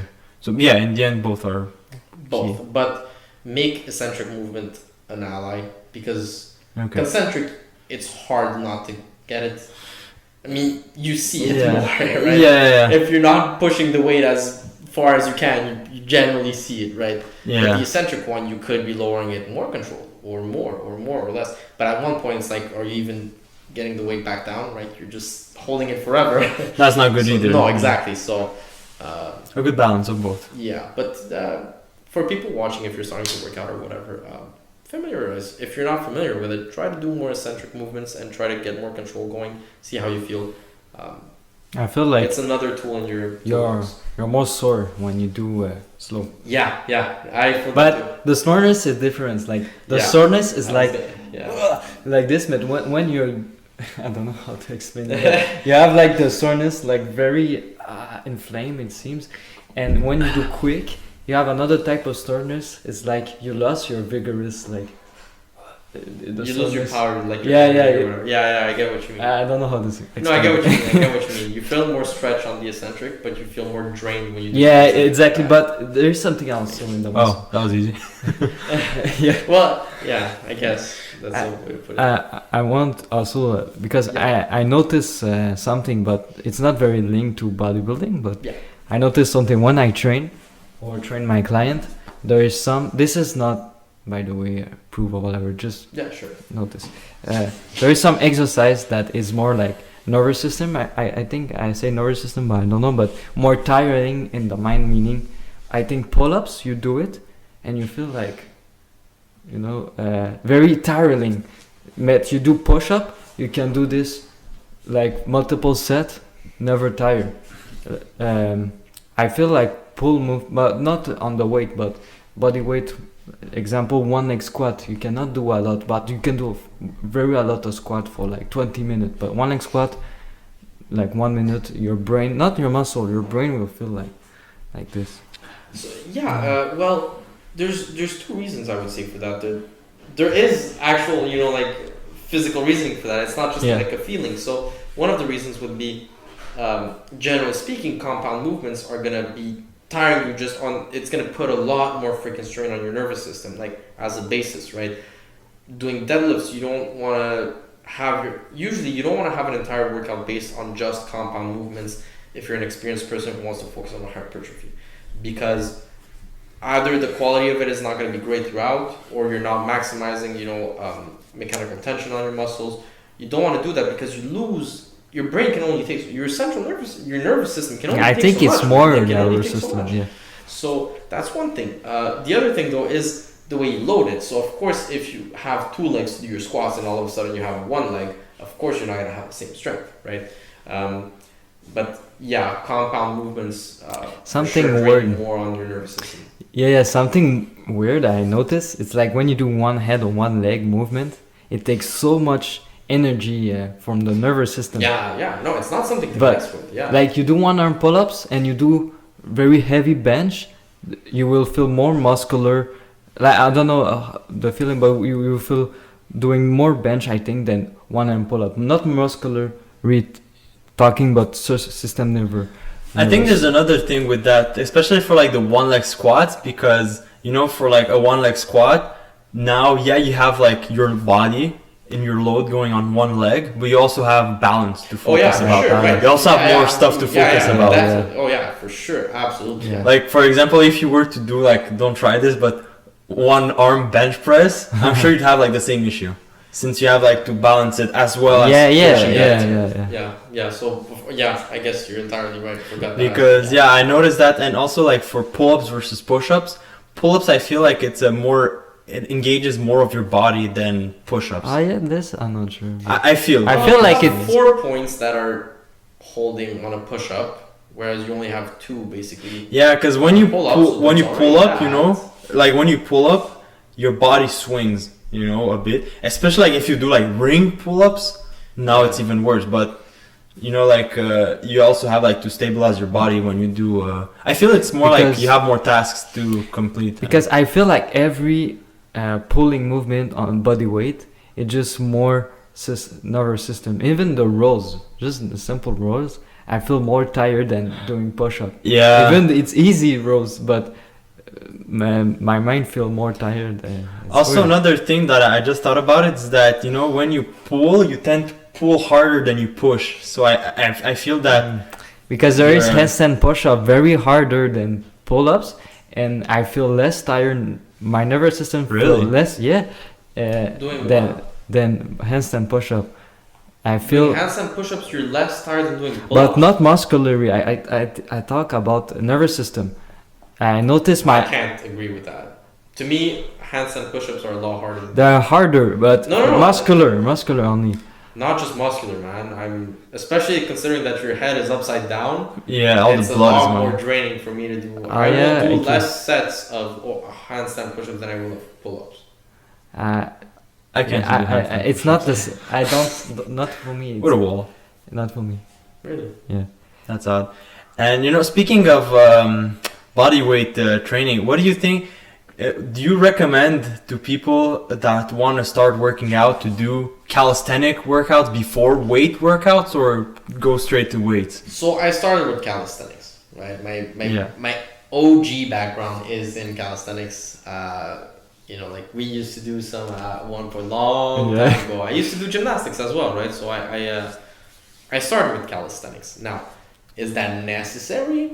No. What I will say though, it depends how old you are too, right? So if a lot of people who are seeing this are young, if I'm talking to younger people, I'll probably stress calisthenics more, but just for the sake of body awareness. But then again, it's like just learn how to move more in general, do sports, move, learn how your body works before getting into weight training necessarily, right? If your sake is just putting on mass, the optimal way of doing it, I will say, is probably going through weight training, resistance training. But calisthenics it's in a game of its own, in the sense of like it's fun. It develops your body in a different way, and there's a control that you get with calisthenics that you don't necessarily find with weightlifting as much. And a lot of the stuff that you do with calisthenics is just like really freaking cool. Oh yeah. Like it looks a lot cooler. Like It take more like control, like you said. It's yeah, because you could probably you do engage a lot more muscles on stabilizing, right? So you have to think about it more. You know, like it takes a lot more body awareness. I guess it's the way to put it. because weight is like you just like I don't say it's easy, but you know understand. It's just more increase the weight. You isolate much more. It's a lot You- more. you need direct less- past point A to point B, I guess. You need less, like you said, control, body control. Yeah. So you would recommend calisthenics to people before starting in weights, just like, you know, to know how their body works, in a way, especially when you're young. I would recommend it just to be more athletic. Okay. Like healthy, fit. Yeah. For healthy fit purposes, calisthenics is probably better / easier / less dangerous. Depends what you do, I guess. If you're gonna be trying handstand Like- push-ups and you fall, you know, Like on your simple, head, then Not pretty dangerous. Yeah. like just push up, squat, yeah. pull ups. But yeah, Pull-up- basic. I would say pull-ups is my all-time. Even if you're doing resistance training, man, pull-ups are an amazing exercise. Even they pull-ups are just they're an amazing exercise, regardless of what you do. Until you can do like easy 15 pull-ups, there's room to grow with pull-ups, even for hypertrophy purposes, right? Pull-ups are just amazing. So they're in a league of their own, but the rest, push-ups cap really quickly though. Push-ups, you can you're not gonna get too much of a massive chest, or it's gonna take way longer doing just push-ups. Even with all the variations, you're gonna need to add load to it eventually. You can still technically do a calisthenics Like- movement, like did with like weighted vest, right? Yeah, But you still have to add it's weight. You, yeah. you have to do it. Yeah, you Yeah. have to do something about it. You can't just put yourself indefinitely. But some prisoner like are very big just with calisthenics because they are volume use volume, so they do like 1,000 push-up, like they use volume to build their muscles. They're like gyms and jails. Yeah, but You again, also see them bench pressing. yeah, exactly. That's one thing. But the other thing, let's suppose that were the case. Even still, that's somebody who has nothing else. No, to do. I really And- believe this. Like if you do more volume of a simple exercise, you can build more muscle. Maybe very harder than That, just- yeah, exactly. That's what I was gonna say. A lot harder. So that's what I'm Yeah. saying. The prisoner has nothing else to do than to work out, eat, and recuperate. I Yeah. guess. So It's like a if that's Herschel. all you do for days and years and whatever, you're bound to see some. If you don't see results, like what are you doing, right? You know Herschel Walker? No, I'm not familiar. I can't say him. Okay, this guy like I don't know if he takes drug, but whatever. But whatever. But he was like amazing athlete, like a football player, MMA one time. Oh yeah, I remember this you guy. know. You told me about. Other thing that I don't remember. Oh, running like very fast, and he was like kind of beef, but not super jack, but kind of, you know. And his workout was, it was just calisthenics, but like 1,000 push-up, 1,000 lunge, and 1,000 dips, 1,000 pull-ups every day. But he's Was it actually two though, or was it for show? I think it's. I'm pretty sure he did at least 100 push-ups, right? I'm pretty sure he did. No, but not one time, not one set, like he. No. No, I know, but I mean, like, Imagine. was that actually all he did? Was that truly the only way he worked out? Because- I think, but maybe later he took weight or he tried weight, but I think his main workout was this. Yes, I believe. Well, Yeah. if it is the case, it's most certainly not optimal. Yeah, this I agree, but he's special. Is it doable? Maybe, but is it optimal? No. He was special. He have mind issue also, but Oh, yeah. So he start, but he old school guy. So you know, old school. They're training more calisthenics before. I think, well, whatever. But he start like classic, 20 push-up a day, and he increase until Yeah, he got yeah, like 1,000, yeah. something like that. But Yeah, I don't know if you're familiar with David Goggins as well. yeah, Oh yeah. Crazy dude. Yeah, I run everywhere. Insane, amazing guy though. Yeah. Yeah. he's kind of Talk big. about crazy training. What? He's not that skinny. Like he's kind of big. No, the dude's built. Yeah, he's He's built. He's built. endurance. He's everything. He has a record for pull-ups, most pull-ups in a minute, I think, or something like that. I don't know, but he has a He record has for also a record pull-ups. for running, I think.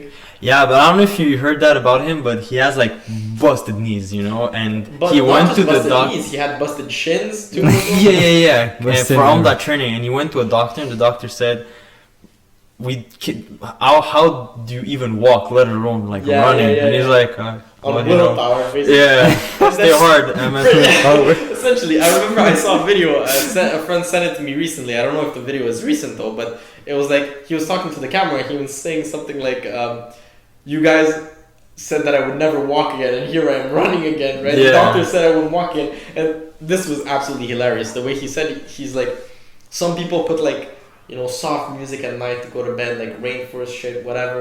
He's like, not me.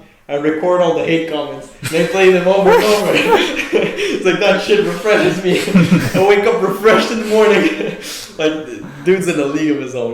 And the thing is, anybody saying that I would be like, bullshit, that's just for show. But like, odds are the guy probably actually records, there are some because now it's very trendy. Like I think David Goggins was one of the first. I don't know if you know a guy, Cameron Haynes. No. He's a bow hunter, but he's also like an ultra marathon runner. He okay. runs with David Goggins. Oh, okay. They know each other.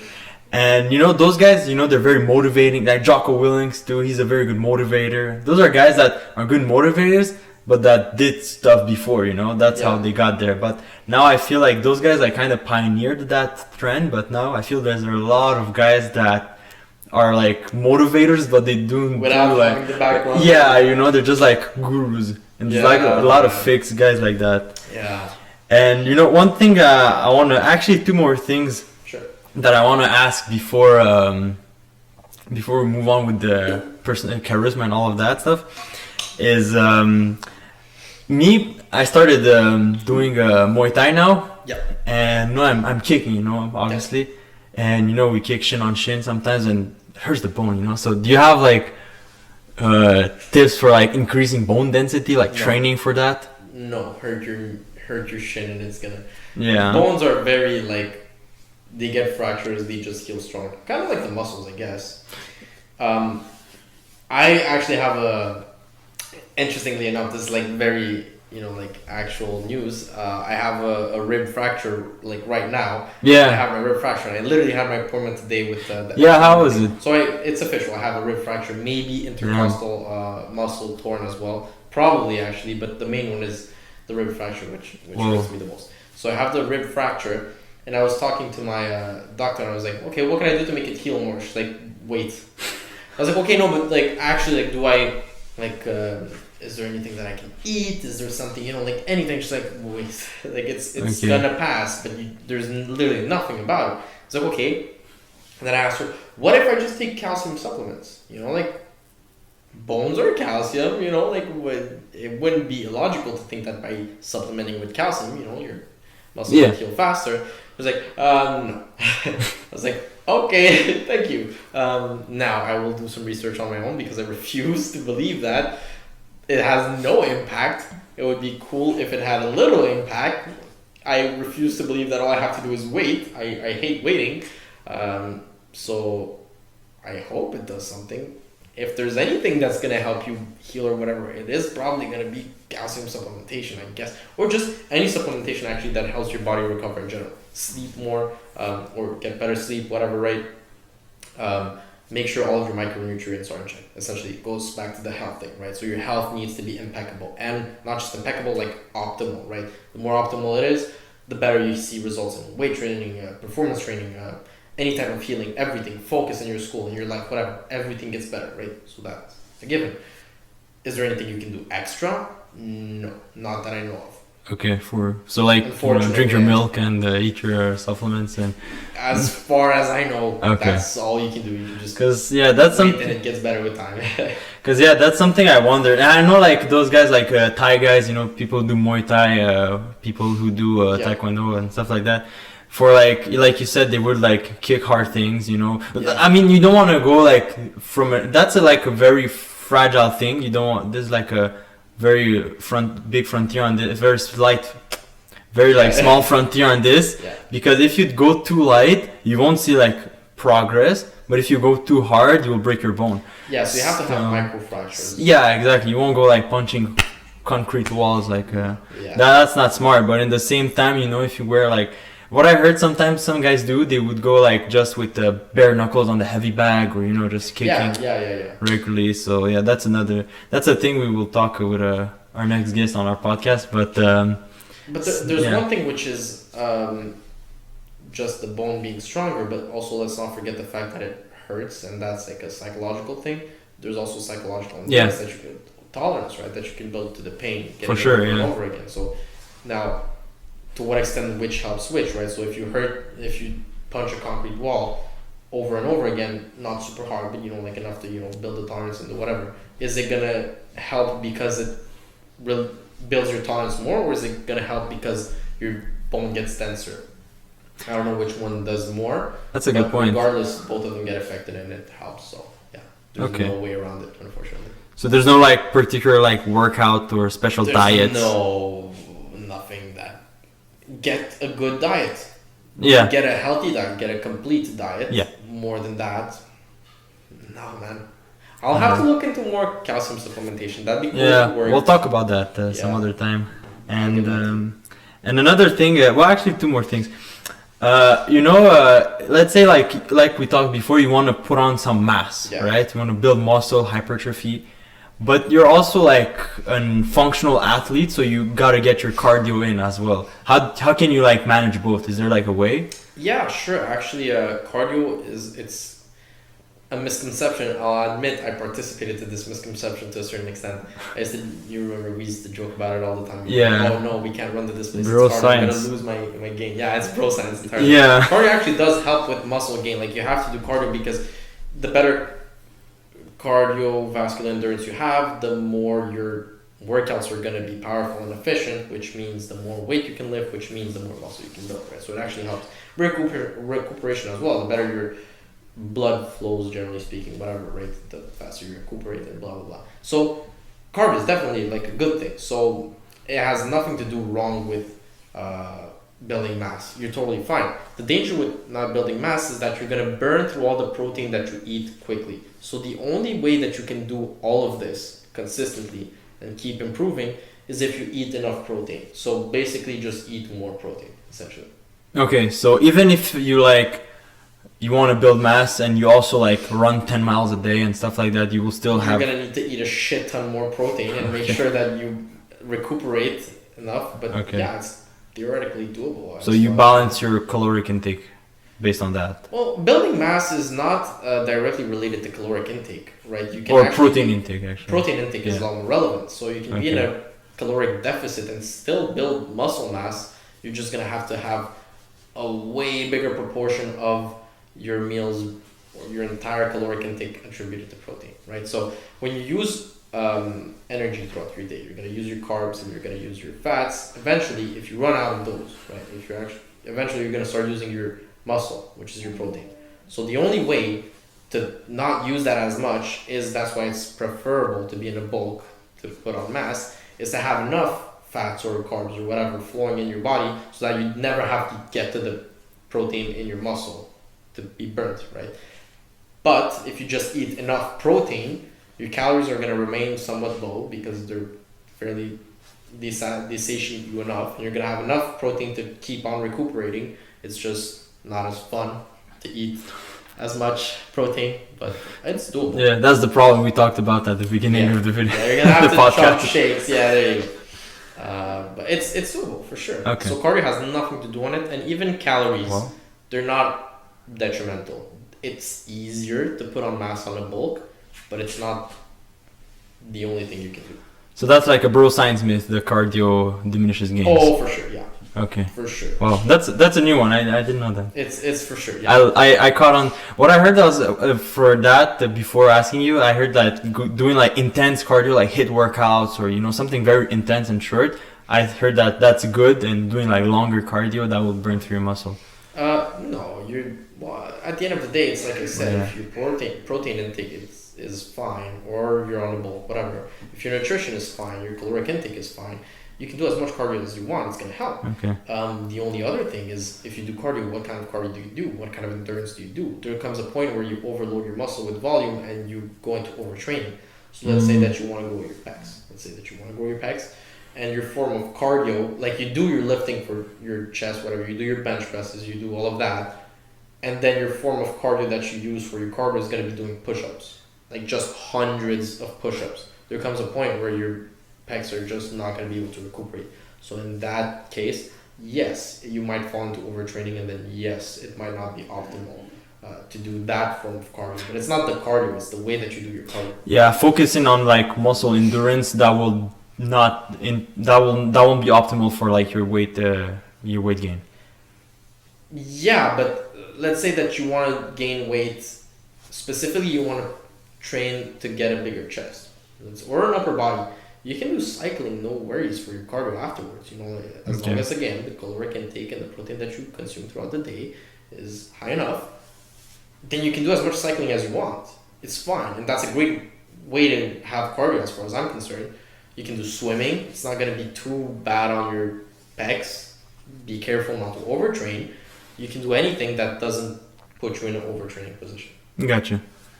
So, yeah. And final thing for the...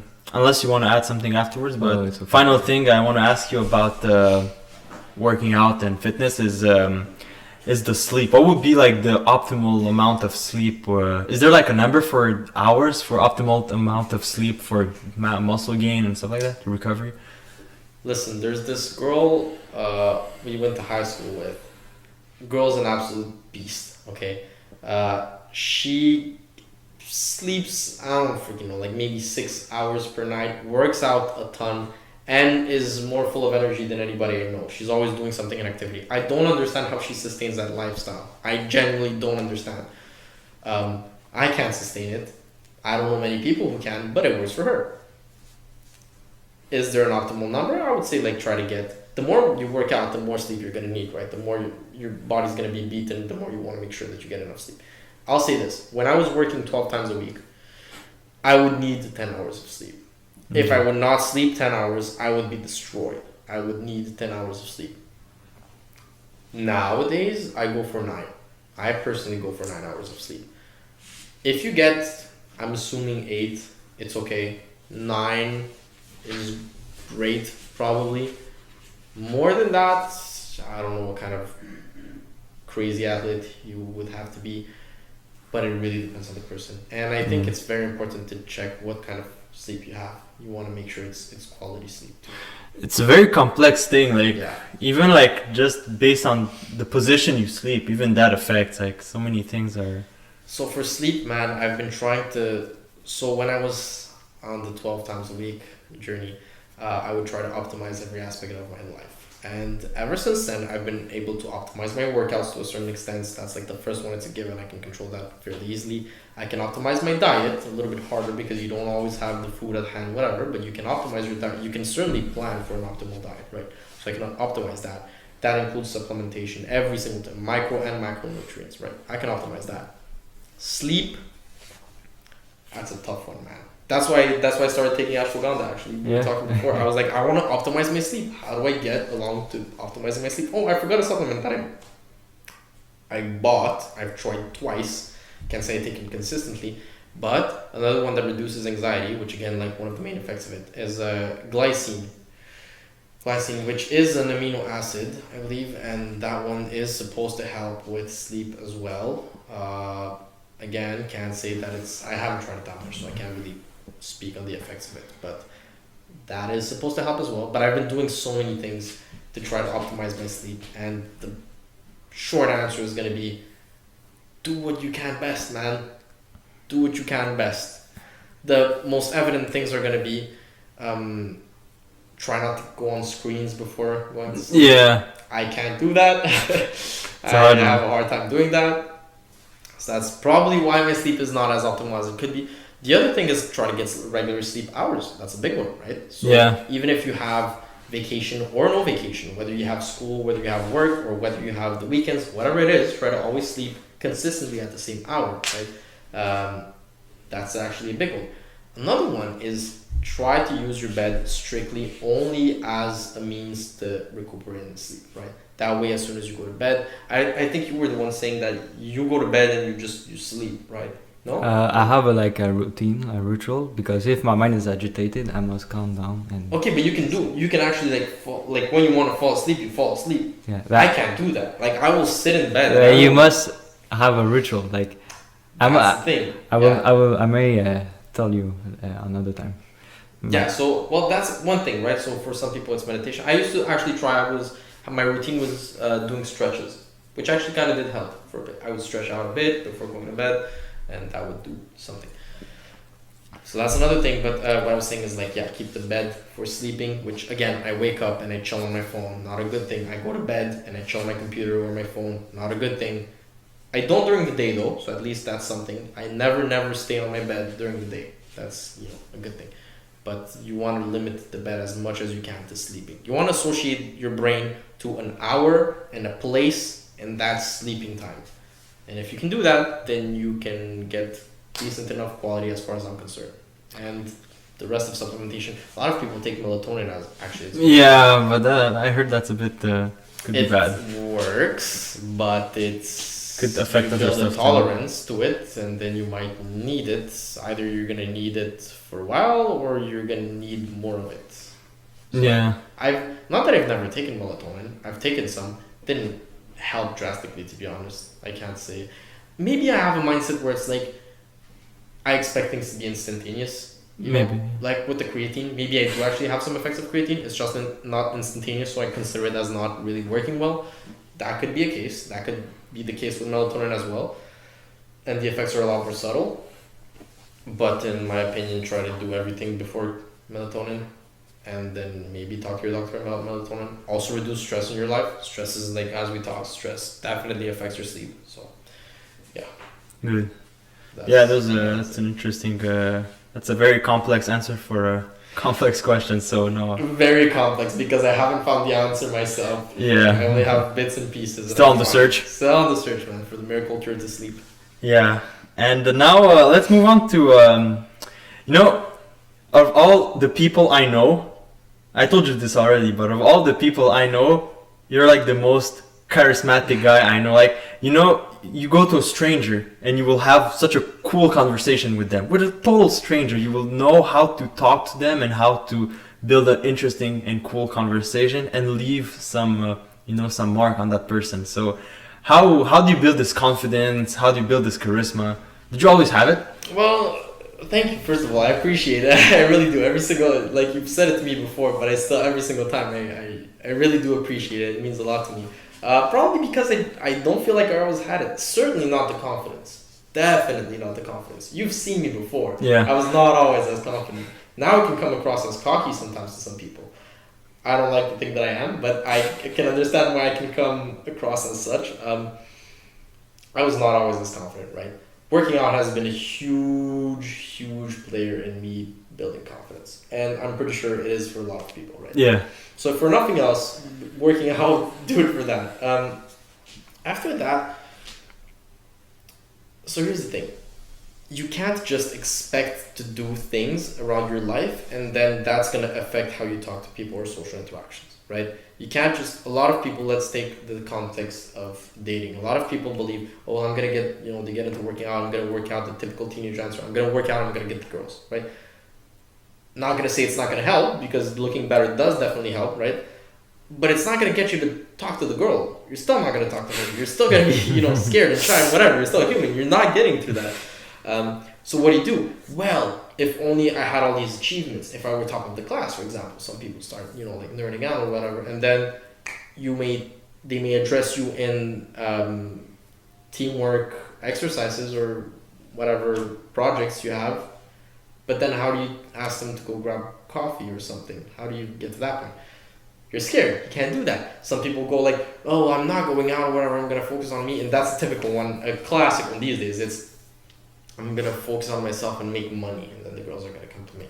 No, absolutely not. You're still going to be shy. And the only thing that's going to change is that you're going to have the money, and you won't know if the person is there for you or for your money. So maybe you will have like some, but well, you're going to have some for sure. Like I said, you're going to have some people the same way you're going to have some people more interested in you if you look better because you work out. But how the hell do you know if that's your credit? Like, it is your credit because you were the one who worked out or got the money, but how the hell do you know if you're actually better at social interaction? Yeah, it's just maybe not like I want to wait 5 years before talking. Yeah, right? Which is a thing. I see it so much over TikTok these days, especially like there's this like epitome of but I don't and whatever, right? But maybe they say like I don't want to lose energy on that, like time on that. That's maybe. I think it's important to build your character and whatever, and that's actually the way that I was going to transition into it. Is while these things are not the key to it, I think the key to it is you being confident with yourself, right? It's very corny, I know, but you thinking that you're an interesting person and you being interested in others is going to make the whole difference. Because why the hell would anybody want to talk to you? Genuinely, like, why do people want to talk to you, right? And you think, well, I don't know. I don't want to talk to myself. I want to work out. I want to get better. Why would they want to talk to me? And then you work out and then you find out, well, they're interested in the knowledge that I have about working out. So that's one thing. And then you learn about, you get better grades, you get good at biology, I don't know. And then it's like, well, they're interested in knowing about that because they have an interesting take on things. And then the more interesting of a person you become, the more you build yourself, you realize, holy shit, I am an interesting person. I do have some things. But it's not just about you either, right? So you have to, you said, how do you make it so that I leave a lasting impression on people? Or not necessarily a lasting impression, but I make the people feel at home, not at home, but like relaxed. Yeah. When I talk to people. And like you break the ice very well. Yeah, and that's, I believe, because I'm very genuine when in my interactions, but I'm an extremely curious individual. Always have been. I probably always will be. And I think curiosity is an amazing thing. And I think that first of all, it's been extremely disregarded. You know, like when you're a teenager or whatever, you know, being curious or whatever, it's like a loser thing. Because why would you be interested in other stuff? You know, like I don't know. You can be. Oh, teenagehood is such a hard place to be, man. Because like. You'll be interested in a video game and you're a loser because you play video games. You'll be interested in this and then you're going to be a loser because you want to read books. Like, it's so hard not to be classified as a loser or whatever, right? But it really doesn't matter. Like, as soon as you grow out of it, you realize it really doesn't matter. But that curiosity has just always struck me, and that comes across when I talk to people. And I talk to people and I'll be like, the conversation that I had with my girlfriend actually recently is we were having a barbecue with some friends and we were talking about the most, not mundane things actually, but I would ask the most mundane question, cliche, typical question was like, oh, so what do you do for a living? And it's like such a cliche, boring question that it's like, why would you even ask that kind of thing? And she said, it's so weird to ask that. Like, I would never, she was telling me, I would never ask that question. It just feels fake and whatever. I was like, yeah, but I mean it. What do you do for a living? And then the answer is not like, oh, I work in accounting. And my answer is not like, oh, cool. You know? Yeah. It's like, okay, shit, well, what do you do in accounting? And what's your daily life like? You're genuinely curious. Yeah, man, I want to know. What challenges do you face in your daily life? What makes you better as a person in your daily life? What can I learn? A lot of this is not just because I'm interested in the person and I'm a super nice guy. I'm selfish, man. I want to know. It's for myself. I want to know this information. It happens that it's good because people feel engaged and whatever, but I want to know this information, right? I'm going to talk to somebody who's into accounting. Well, great. How do you, I don't know, manage money? What do you do in your job? What exactly do you do for the firm? How do you make, because accountants, they're, you know, to some extent, like the heart of a firm, you know, they keep the blood pumping. So it's like, what do you do? What would happen if you were eliminated in your company, right? Would the people miss you?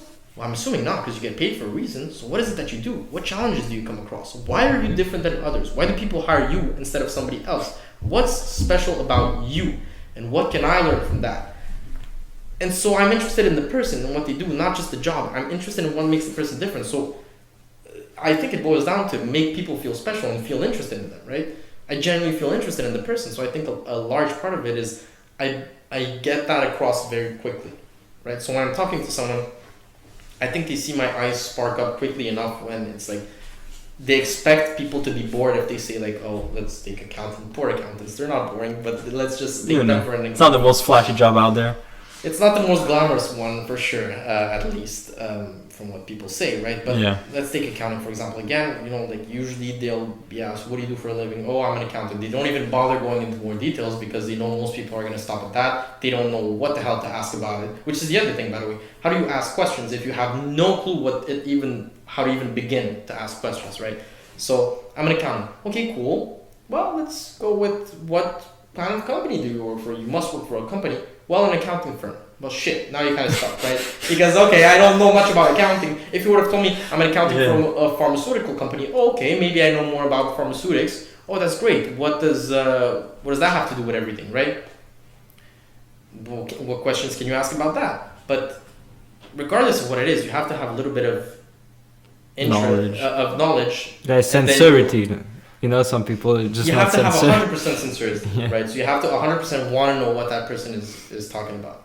And that, I would say, would probably be the key to it. So building confidence, build your knowledge base, but most importantly, be genuine, man. Be genuine and be curious. It's important, and it's going to get you so much further if you're just curious and want to know about stuff. So, you know, being genuine and curious, that's a big plus for charisma. That will help your charisma a lot. It's actually, I think so. The opposite. Like, if you try to be charismatic and just ask, you know, the thing you think you should say, but not really mean it, it's not charismatic. But if you are generally speaking and say what you very want to know, that is charismatic. But you don't try to be charismatic. It's just the result. You genuinely want to know, because that's what I noticed. Yeah. You know, especially now that you say it, like that's what I noticed about you, because you ask like the most regular questions, the most cliche questions, but you actually ask them for real. You don't fake it. Yeah. And so the way like your words come out, your tone comes out, and your People non-verbal comes out, yeah, exactly, people sense it and they will give an answer. However, I will say that it also, but that's another thing, like when you're very good at engaging with people, even the other person becomes better in the conversation, because sometimes a conversation, it's two people, right? It takes two to tango. So if you are like an okay speaker and you talk to somebody who's very shy, that conversation went quick. Like for example, again with the poor accountants, you say, "Oh, you're an accountant? Oh, cool. Where do you work?" An accountant firm. Oh, okay. Like sometimes it fades out like this, but a guy like you, even like with those poor answers, you can still like work with that. Yeah, because I want to know. I'm not asking it because I want you to feel included. Sure, maybe that's a part of it, but I'm asking it because I want to know. You're not giving me an answer. I don't care. I'm gonna get an answer out of you. So eventually, I'm figuring something out, and eventually, you're gonna spill something that's gonna be interesting. You can't be that boring of a person that nothing about you interests me. Yeah. I can't fathom a person who would be that boring. Unless that, actually, I can fathom a person that can be that boring. But even so, not nothing, but a lot of people live in the life of others. All their thoughts, everything about them, they try to be someone that they're not. And those people are the ones that I find most boring, because everything about them is... It's fake. It's fake and it's not theirs. And they might believe that it's them, but it's just not. It's like, well, I heard that. That's, whatever, that's your idol, that's your favorite singer, that's how they behave. Sure, you're just repeating their words, kind of. You're making it your own, but that's not you. So what makes you you? And then some people don't know. And it gets interesting because the person doesn't know who they are or whatever, but it's a lot harder, right? So if they don't know who they are, how the hell are you going to figure it out? How the hell are you going to figure out who you're addressing and what you can learn from them if they don't know themselves? But it leads to interesting conversations. But I think That's these true. people are just subconscious, meaning that they're autopilot, they're just not here. Yeah. And so they say things automatic. Yeah. So it's not that they are not themselves, it's just that they are not here. They don't, But it's they because are they don't know who concerned. they are. But they're concerned with others, so they don't like... Yeah, but they don't make a conscious effort to change that either, because it works. Yeah, because they are not here. Because nobody is as curious as me most of the time to dig into the person as deep, right? So the superficial answers, they probably work for most people. So they never felt the need to develop a deeper personality or sense of purpose or identity, which is probably what got them this far, but it's where they fade out with me and where I just don't know where to go from there on the conversation. Yeah. But that rarely happens. Yeah. And so yeah, that's for like charisma, and for the reverb was kind of loud. And so for confidence, like let's say the typical answer for guys, the typical question from guys, how do you get the confidence to go talk to the girl? But this goes beyond just talking to women. For sales, how to approach potential client and stuff like that. What's your trick into engaging having the courage and the confidence to go and engage in the conversation? I'll try to boil it down into a few things because I can't think of an exact answer to it. First of all, like I said, you have to believe that you are good. Can you get closer a bit to the mic? I'm sorry. You have to believe that you yourself are good. You have to believe that you yourself are important, and what you have to say matters. That can either be built through faking it, which I'm a huge believer in, right? So I haven't always been am I close enough? Very good. Okay. So I'm a huge believer in fake it till you make it. So there was a point where I was feeling the least confident is the point where I behaved as the most arrogant guy. And that eventually got annoying to my family or like parents or whatever.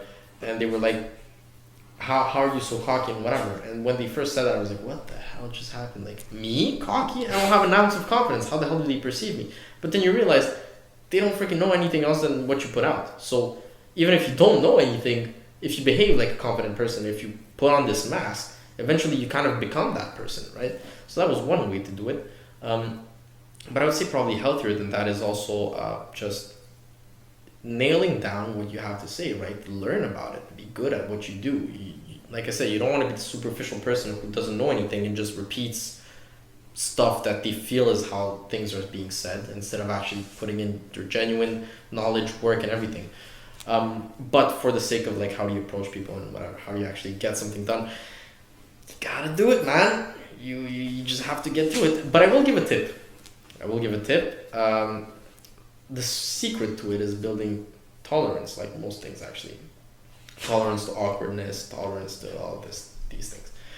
How do you do that? Well, you have to get social interactions, you have to talk to people. Where do you start? And that's where my tip comes in, and I will say, just give compliments. That's the way I actually started, and I found that it's really useful. Give random ass compliments. It's gonna be awkward as hell at first too. And some of them will just always be awkward, and there's no matter how you spin it, it's if somebody looks from a third perspective, it might just seem awkward or creepy or whatever, right? But who cares? It's a compliment. There's no ill intent. There's nothing mean about it. Also, if you're talking for the sake of dating, I don't mean it in that sense. I mean, give a compliment, even if see every person the exact same and give compliments the exact same, right? Not the same compliment, right? I mean, like, give compliments in the same way where it's the cashier that's an old 90-year-old woman that you want to have nothing to do with, just like you were to give a compliment to the stunning girl that always jogs in front of your house that you've always wanted to grow the balls to talk to but you never could, right? Yeah. Have the same approach of giving a compliment. Build that tolerance, and eventually it won't matter who you're talking to. You're able to at least give a compliment. That's the least thing you can do. And nobody's going to react wrong to a compliment. Who the hell's going to see and also, don't give creepy compliments as best you can, right? So give as not mundane, try to go for something unique that the person you see, they put effort into. So if you see somebody running every day in front of your house, it's like, wow, you freaking, you're fast. You look like, I see you running every day, like, you're good at this. I don't know, you like compliment that, for example. There's nothing innately attractive in the sense of like, there's no flirting going on with that. It's a mundane compliment. Like, oh, those are some sick shoes. If they're a runner, they're going to care about their shoes probably. They might not care about their hair as much or whatever, or they do. You don't know that, but they're running, so they must care to some extent about their shoes. If you see somebody, physical appearance is obviously the easiest, right? So if they see somebody doing their hair done a certain way that's like out of normal or whatever, compliment the hair. Wow, I like the way your hair is done. Not like, yo, your hair is super hot. No, just, hey, that's a cool way to do your hair. That's a nice attention that you put in. And the people's gonna, wow, thank you. That means a lot. Like, I put effort and it's been recognized. Go with compliments, man. Do that. Expect nothing in return. Build some tolerance, and that's gonna go a long, long way. I think, and it's worked for me, and I'm pretty sure I've told it to a few people, and it turned out pretty decently. So I think it's a good way to start. Yeah, definitely. I remember you told me that like last summer. Yeah. I remember we were talking about that, and it makes sense because, again, like you said, there's no like ill intent behind it, so you have nothing to lose. That's another thing I think. Like, there's nothing to lose. So you never had anything in the first place. Exactly. You're not losing anything. But that's the other thing, though. You can't have intentions behind that compliment. Yeah, for sure. Genuinely mean it as just a pure compliment. In fact, make it a statement in your head that no matter how positively she answers, all you're gonna do afterwards is you're gonna leave with that compliment said. Even if she says like, "Oh my God, you're amazing. Take my number," whatever. No, keep it a compliment. Whatever. Go with that mindset, because if you build that scenario in your head, then you have something to lose, which is that fake scenario that never even happened in the first place. Yeah. So tell yourself that no matter what happens, you're gonna leave. And then if it actually does happen, behave how you want with that, but just go with the intention of compliment and nothing else. That's great, and you get your reps in, and you get you get your reps, you get your set, you get your volume throughout the week, and then eventually you get hypertrophy. Yeah, because if like you said, if it's awkward and the person reacts weirdly, you will be accustomed to it eventually. Yeah, you're gonna be accustomed, and then it's like they're the weirdo for reacting poorly to a compliment. Yeah. Who does that? Also, that's the other thing. If you do it to like 100 people, you're gonna notice that most people should react well. So if you do it to somebody that you actually care about or whatever, and you want to start a conversation, and they react poorly, well, you're not the weird one, because 99 other people have reacted well, so they're the weird ones. Yeah. So you just don't want to be associated with that person anyway. That's another good way to see it. Yeah, man. The more you have experience talking to people, the more you realize most people they're nice. Most people, they want to talk to you if you are being genuine and interested in whatever I said before, right? Most people, they don't want to be a dick to you. Why would they? It just complicates your life. It's not fun to be a dick all the time. It's not something that's fun or easy. It's probably a lot easier to be kind, just to have regular conversations and mean well. So why wouldn't a person do it? Yeah, no, that's a nice way to see it, and it's also a nice way to end the podcast. We're 2 hours and 5 minutes in. We'll see. Shit. So Yeah, thanks, that man. Yo, took a lot longer than I yeah, expected. but you know It it was was fun, man. it was great Yeah, conversation, yeah, and yeah. time flies by so fast. Hey, long time coming, right? We've been having to do this for a few weeks now, and then we finally did it. So Oh yeah. Yeah, you were one of the first guys because I remember like before we started the podcast, we Yeah. talked about it, yeah, and so yeah, the wait has been long, but the time has been long but as the- well. Yeah, but you know it's Compensated. a great conversation, and there's a lot we didn't get into, so for sure we're gonna have you back on. Sounds And good. on that note, is there anything you wanna promote or? Well, I Your have shout my out. brand, the Andrei Program. You can check me out on Instagram. Yeah, Andrei Program, guys. But other than that, not necessarily. If you want to be aesthetic, you know, have big muscle like him, and abs. You don't see, but he has abs. You'll see plenty of it on 10 Instagram. packs. Yeah, on your mod, because you know we're gonna link your Instagram for sure, and you know for people they're gonna check out. And you were saying that you were building a website or something. Yeah, I'm gonna have a website up and running soon enough. I have my Instagram for now. If you wanna shoot me a DM for somebody's getting hungry, getting those calories, those protein. Yeah. Whatever, man. If you want to shoot me a DM because you thought some of the points that I was saying were interesting or relevant, or you want more information or knowledge, or you just want to strike a conversation, feel free to hit me up, man. Like I said, I'm open. I'm curious. Unless they have a 1,000 conversation. Unless what? You have 1,000 messages. Yeah. Yeah, go ahead. Maybe. He's an influencer, he can take it.